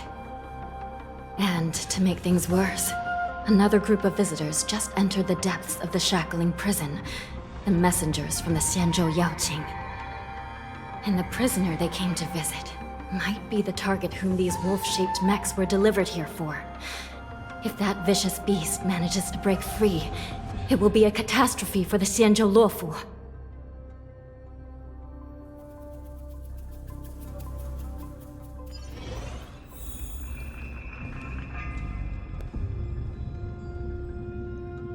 Here we are. Have we arrived already, Your Honor? Shouldn't there be a cage here? The most notorious felons are locked away in the solitary delves, deep down in the prison. Those delves can't be opened without proper authorization. The blue bird paves the path, and the Stygian lanterns illuminate it. Help me light up these lanterns, and the way to the bottom of the shackling prison will reveal itself. I've given you the diagrams for lighting the lanterns. Please take a look.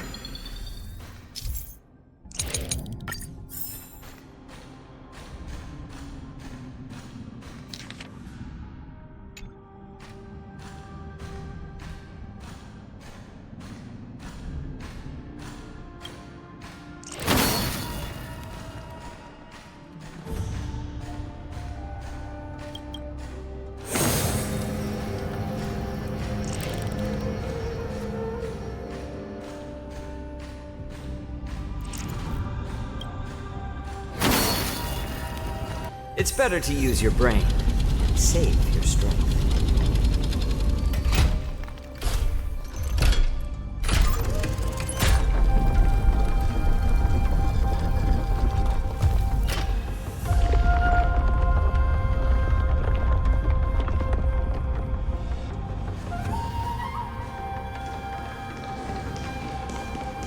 The path is open. Once we descend to the bottom of the prison, please do not do anything reckless.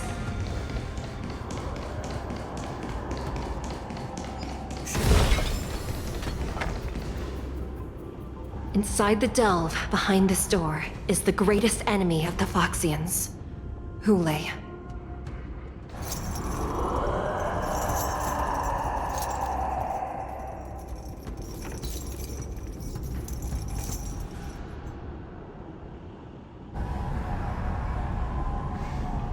According to custom, envoys from the Yao Qing visit the Xianzhou Luofu once every century to check on this abomination's imprisonment and condition. Even though the Ten Lords Commission sentenced Hulei to the Forest of Swords, suffering every day for the rest of his life, I understand that the Yao Qing messengers want to see him dead. Unfortunately, for the past 7 centuries, they've had to return disappointed. Because this beast simply can't be killed. If we can use his toxin to create medicine and save an innocent life, it might help balance out some of the sins he's committed.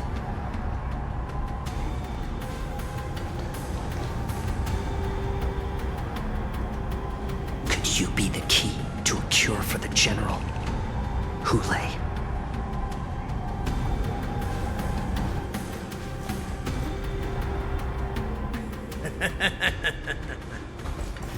And once again, the envoys of the Yao Qing will leave disappointed. However, I won't say the same for me and my brothers. Who's there? I'm just a humble counselor of the Rhino Outback. You can call me Mock Talk. Wardens, intruders on the lowest level! Send reinforcements! Nobody will hear you here, at the bottom of the shackling prison. Thank you for opening up the prison for us, Your Honor. We'll take it from here. No wonder I kept smelling that familiar stench. So it wasn't just my imagination. Do your thing, Morsa. We mustn't let these abominations get any closer! Detestable things. There are too many of them. Once we were inside the shackling prison, we found soldiers available to us everywhere. No dirty tricks already. How familiar. Destined for oblivion. Answer me. 0 points. I suggest you surrender now. Of course. I weep for I'll still kill you. But I promise it'll be... How presumptuous! Die now! Leave if you can, Morsa. It's not time yet. Plus. Or maybe I'll take it all! Watch your head!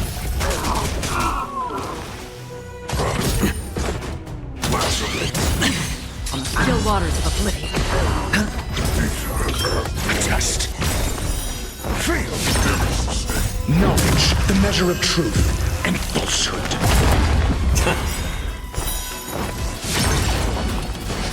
Since you're already here, why not have a meal before you leave?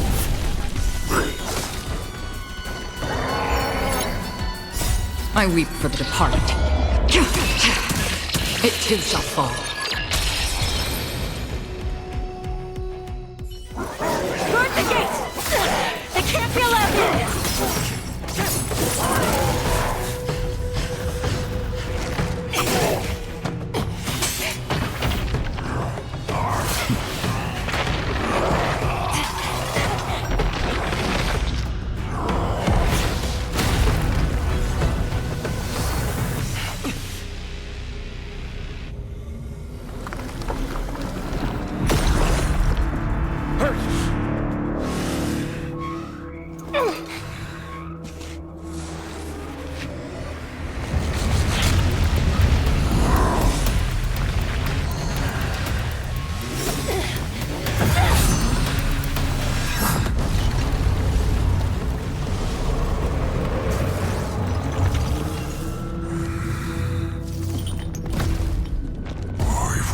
waited for too long. My first meal after regaining my freedom is the flesh and blood of my fellow kindred. A sad scene indeed. It's been a long time, boy. Welcome back.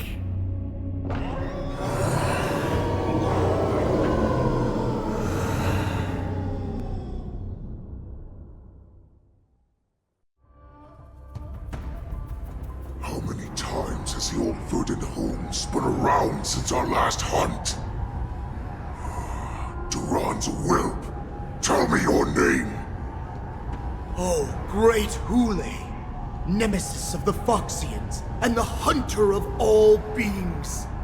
I'm Moktok, a humble counselor of the Rhino Hound Pack. I am only one insignificant heir spawned from your bloodline. It's been at least 7 centuries since you led our pack through the hunting grounds of the stars. I'm thrilled to see that you are as cunning and skillful as ever. 7 centuries. 7 centuries have passed. But why have Duran's whelps grown to look like this? Tell me, Moktok, why have you grown to resemble our most despicable slaves and enemies, the Foxians? I've been commanded to release you from this cursed prison. It is Senjaya's will. That's why I had to take a magic pill, don the skin of a lowly beast, and play along with their hypocrisy. Since you have an escape plan, tell me, what's our next move to get off of this ridiculously large ship? My brothers and I will lock down this prison, trapping the prison guards inside. This will buy us some time. The rest of my crew, who are undercover like me, will secure the vessels for our escape. According to the plan, we only have a tight 2-hour window to get out of here. Originally, I intended to carry out the plan tomorrow, but they're planning to transfer you to the Xianzhou Yaoqing now. So I seized this opportunity to set you free. What a reckless plan, you idiot! Even if we manage to get the ships, our chances of escaping are slimmer than a Foxian slipping through my claws! But we have no other choice. The angel serving under the Master of Immortality sent me with a message. Only your return will end the prolonged divisions among the Borisin. Every one of my crew is ready to lay down their lives if it means setting you free.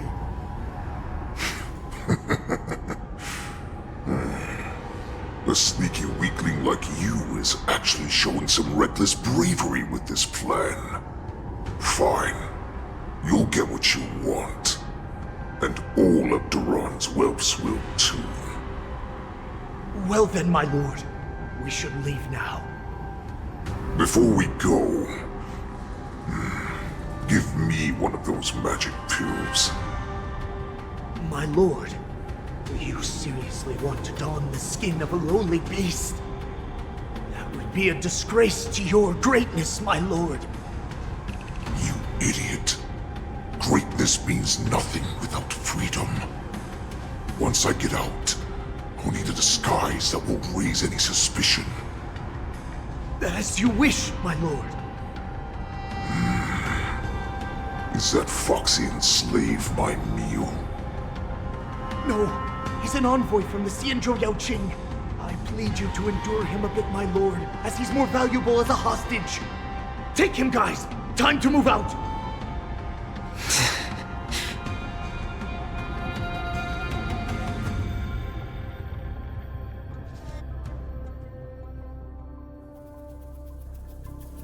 Madam Hanya, the wardens in all areas are regrouping.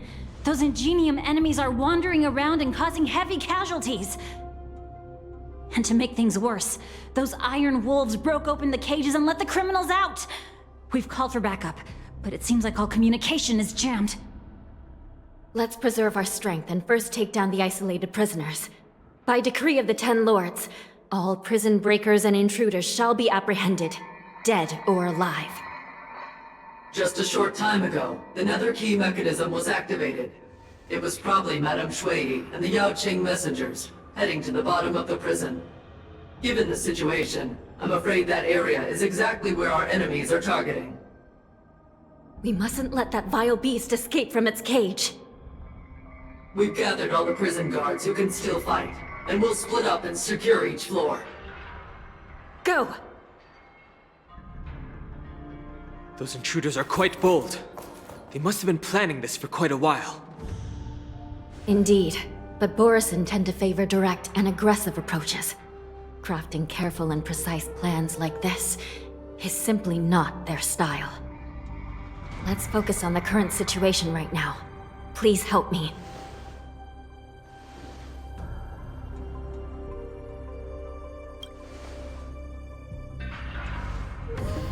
What's the fastest way to the bottom of this prison, Miss Hanya?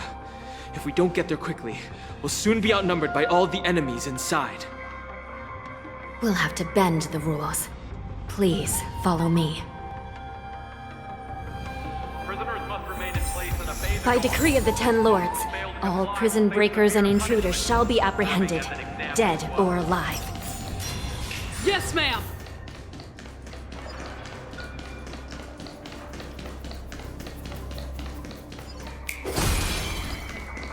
Hold your position here. Yes, ma'am. We need a few tools if we want to reach the bottom quickly. Follow me to the next floor. The path is cut off. Someone must have altered the mechanism. No matter. It'll just require a bit more work to get through.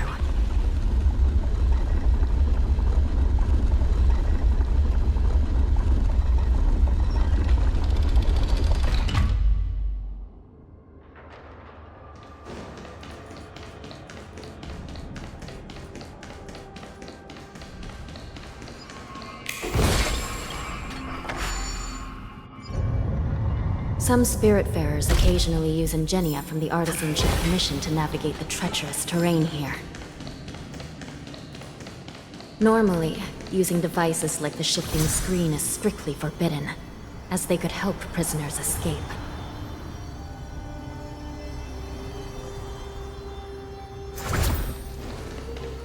But, given the urgency of the situation, the nether key has been activated. I hope we're not too late.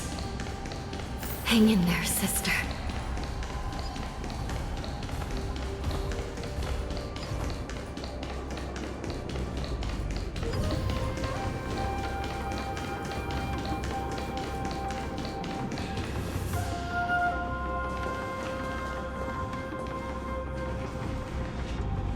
Looks like there was a fierce battle here not long ago.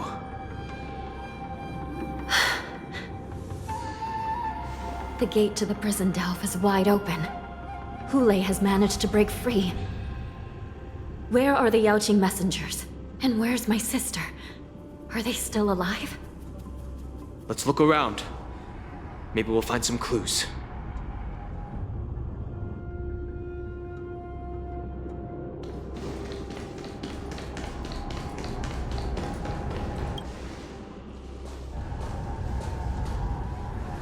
Shui is here.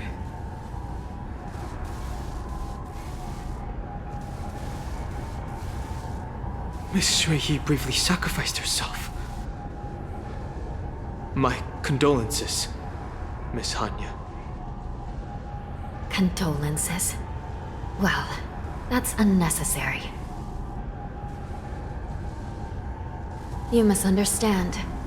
Thanks to the Ten Lords' blessing, my sister turned into an ingenium centuries ago. Dying and returning as just a soul to the Hall of Karma's document office has become a routine for her. While I'm not keen on seeing her throw away her body like it's some replaceable part, but...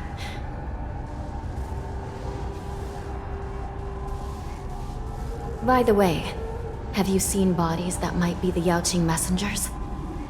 One of them is a Foxian wearing exquisite clothes, and the other wears a dark cloak, like a fugitive. No. I haven't found any Foxian bodies. Only Borisin ones. So, the intruders and Hule are holding the Yaoqing messengers hostage. This is the worst situation.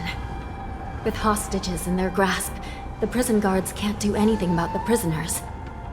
If anything happens to the messengers, the relationship between the Yaoqing and the Luofu could be irreversibly damaged.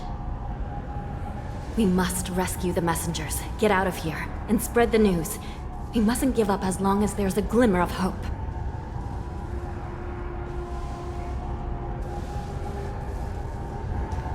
What have you found, Miss Hanya?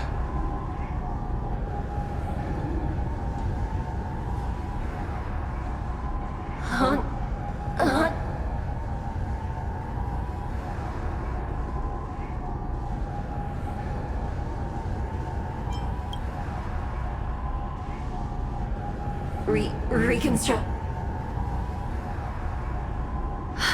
It's my sister. Looks like her soul hasn't returned to the Hall of Karma yet. At such a critical moment, her death can give us information that we can turn into an advantage.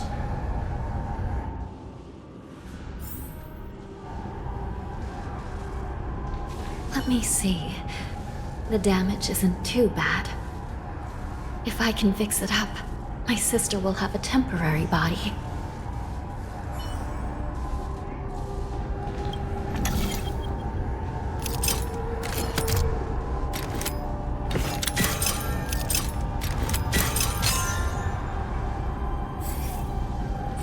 Hanya, I'm back. Welcome back, sister. I don't know what kind of expression I should have at a time like this. Happy? Tears of joy? Forget it. I'm used to you coming back in all sorts of forms. Now is not the time for jokes. This side crane can't hold all of me. Sister, what did you see when you were killed? One of the Yaoqing messengers escaped, and the other one was taken hostage and brought upwards? Besides the Borisin, there were other intruders. Invisible. Invisible intruders? What does that even mean? How many conspiracies are tangled up in this mess? Do me a favor, sister. The intruders have cut off all communication between inside and outside the prison. And now you're the only person, the only bird, who can slip out undetected. Make sure you deliver the news to the outside world. I understand. Please be careful, sister. You are different from me.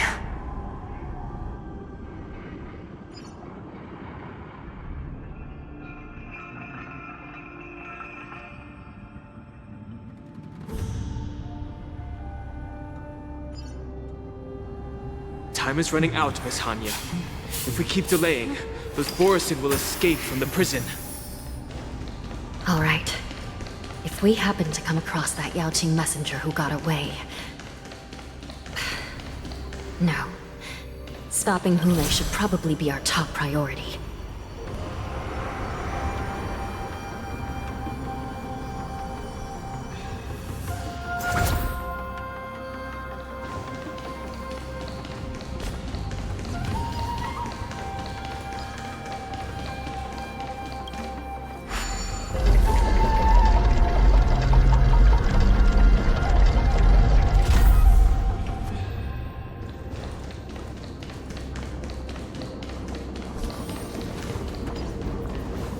Wait!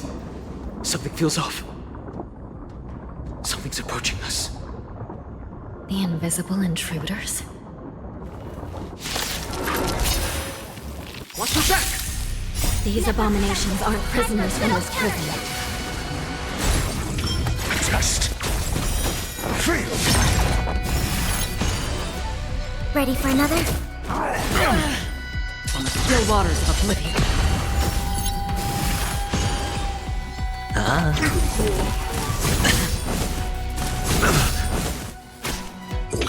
Answer me! 0 points! Destined for oblivion. The prison management on the Lawfu is truly concerning. Who are you?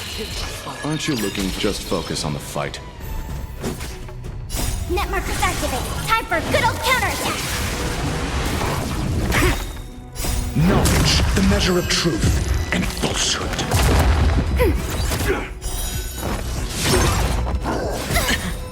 All in. 0 points. Bust? Or maybe I'll take it off! Not good. On the still waters of oblivion. It's on me. No dirty tricks. Ready for another? You're familiar. Watch your head. Destined for oblivion.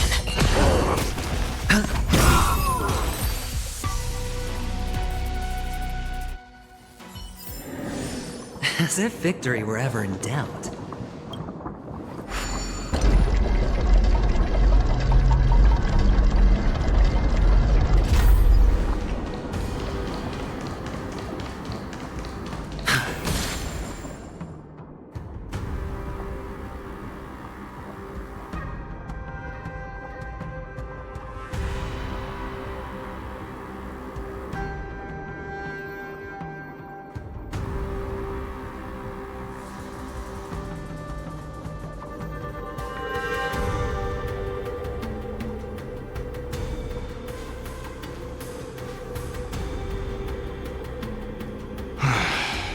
The prison management on the Lawfu is truly concerning.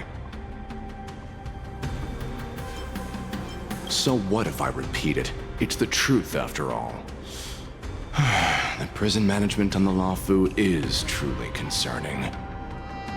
At least 2 different groups of intruders infiltrated here. The Wolf Cubs and these Mara-struck soldiers. Their hiding technique, it's pretty similar to the Wind Mantle technique used by the Vidyadhara serving Kailorum Venti on the Yaoqing. What do you think? Well, never mind if you don't have any clues. Now is not the time to exchange assassination techniques. I'm Waza. My friend fell into the clutches of that wolf. I was planning to escape and report back as quickly as possible, but now it seems... The prison on the Lawfu is a real maze, I must admit. Thank you for your help, Mr. Moza. We'll do our best to ensure your friend's safety. No. You can do nothing for him now. And you shouldn't be focusing on his safety at the moment. Your friend is in Hulei's clutches and you're just going to leave him behind? Look, I'm the Yaoqing General's guard, not his. I've seen how that giant wolf fights, and there's no way. Trying to save my friend will only get us killed. I don't know how you think, but I won't throw my life away for a lost cause. Listen up. I've been tracking these fugitives, and I know their next move. They're planning to seal off the entire prison to keep the outside world in the dark. The worst-case scenario, we are all killed by that giant wolf, and the shackling prison is sealed off. No one will know about us or about their escape until it's too late. And the best-case scenario...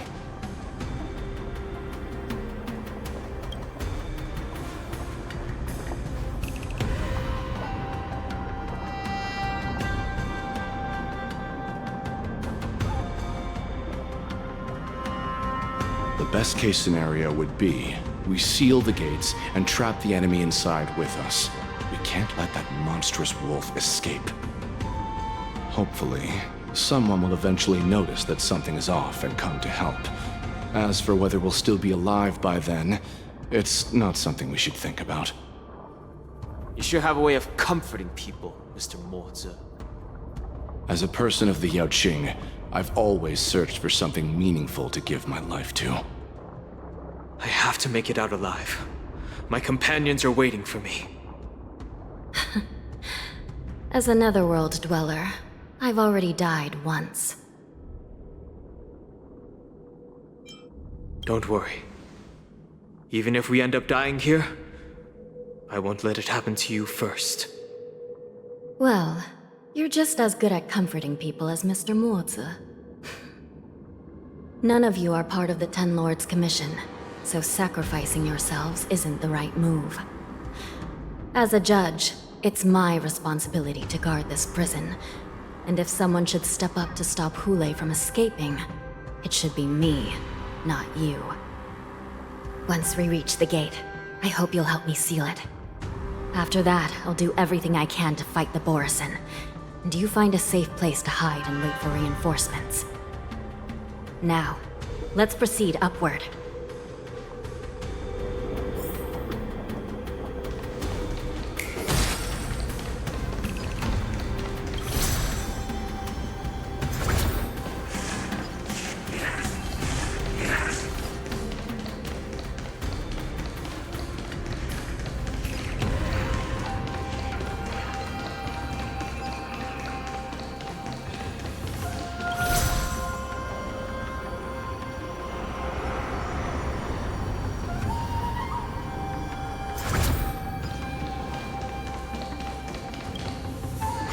We must seal the entrance before the Borisin fugitives get out.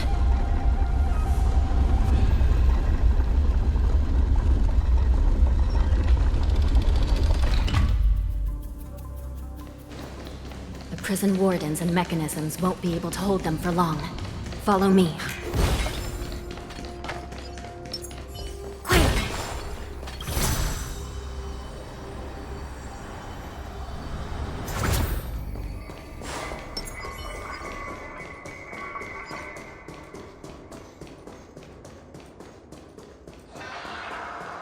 We're almost there.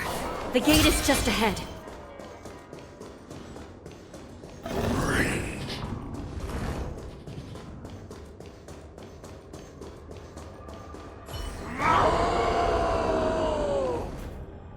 I will hold them back.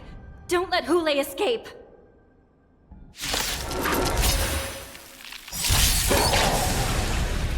Net markers activate. Time for a good old counterattack. Just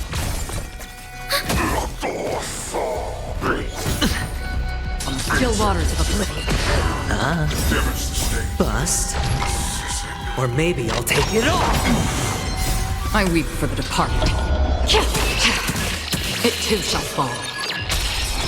No dirty tricks. Watch your head.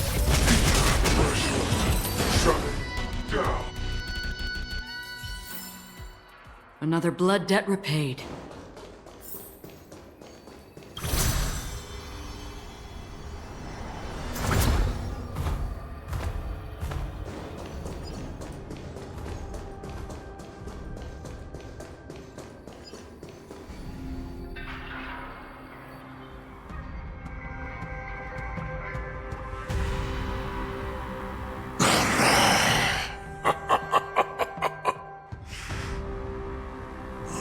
This brings back such familiar memories. Memories of chasing, gnawing, and tearing. Oh, they're back. They're back. They've all come back. My lord, we're just one step away from freedom. As we pass through the gate, no one will be able to stop us. So this hostage is useless now. Kill him, Moktok. He's getting away. Do something, Jiao. It's just like the old days, you useless loser. Just do something! Maybe this Yao Qing messenger can strike a deal in exchange for his life. He can use his status to help us escape from the Xianzhou. What do you think, Mr. Jiaozhou?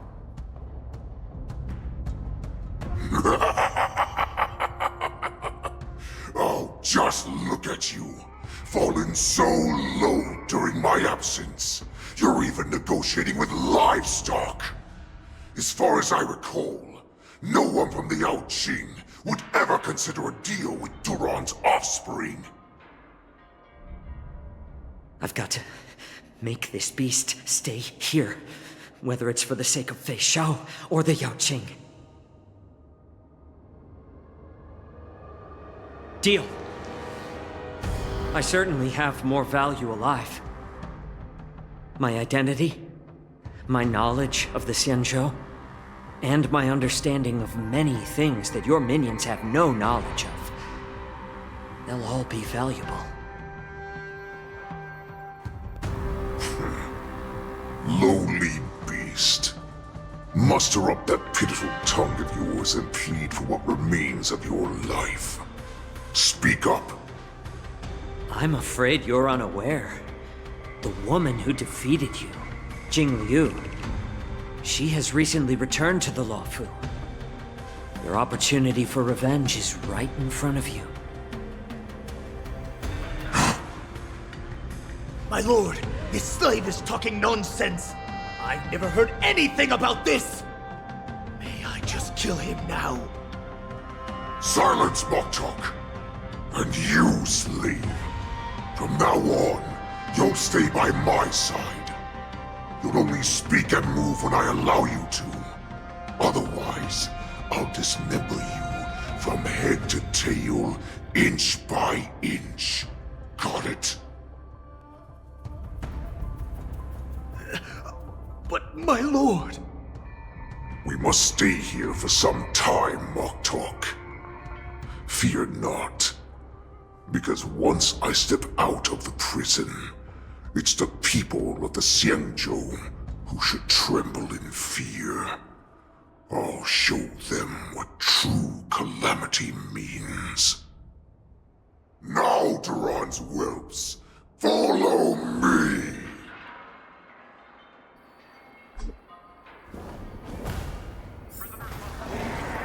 Prison guards, stop us! For our great Lord Hulei!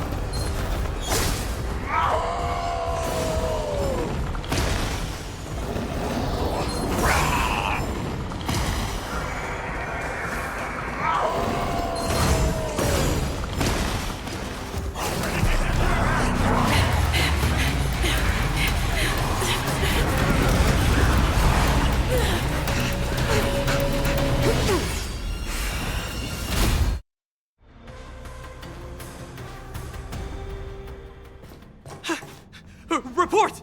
After we lost contact with the shackling prison, we received a message from a Psycrane. The prisoners have revolted, and the criminal Hulei is nowhere to be found! What about the Yao Qing messengers? And the Nameless?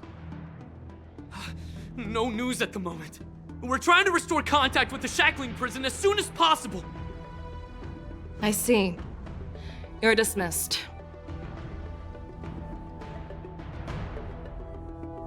General Jing Yuan, General Hua Yan.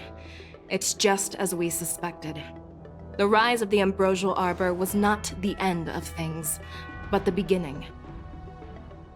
The hand of the Ruined Legion has already sown the seeds of destruction. From this moment on, the Xianzhou Alliance will face an even greater challenge, from both the abominations of abundance and the destruction itself. If this is what they want, I'm always up for a challenge.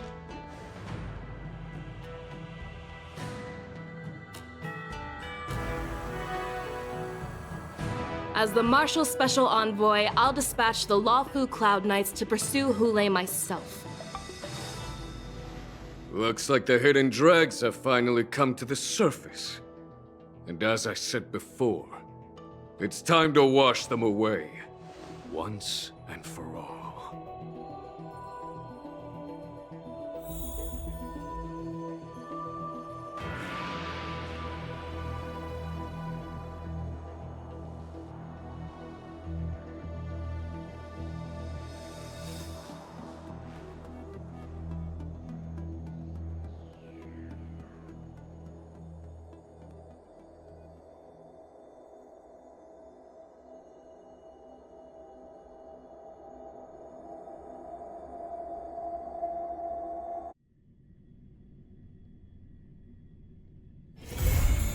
Haven of memories. Every touch, every moment is like a thorned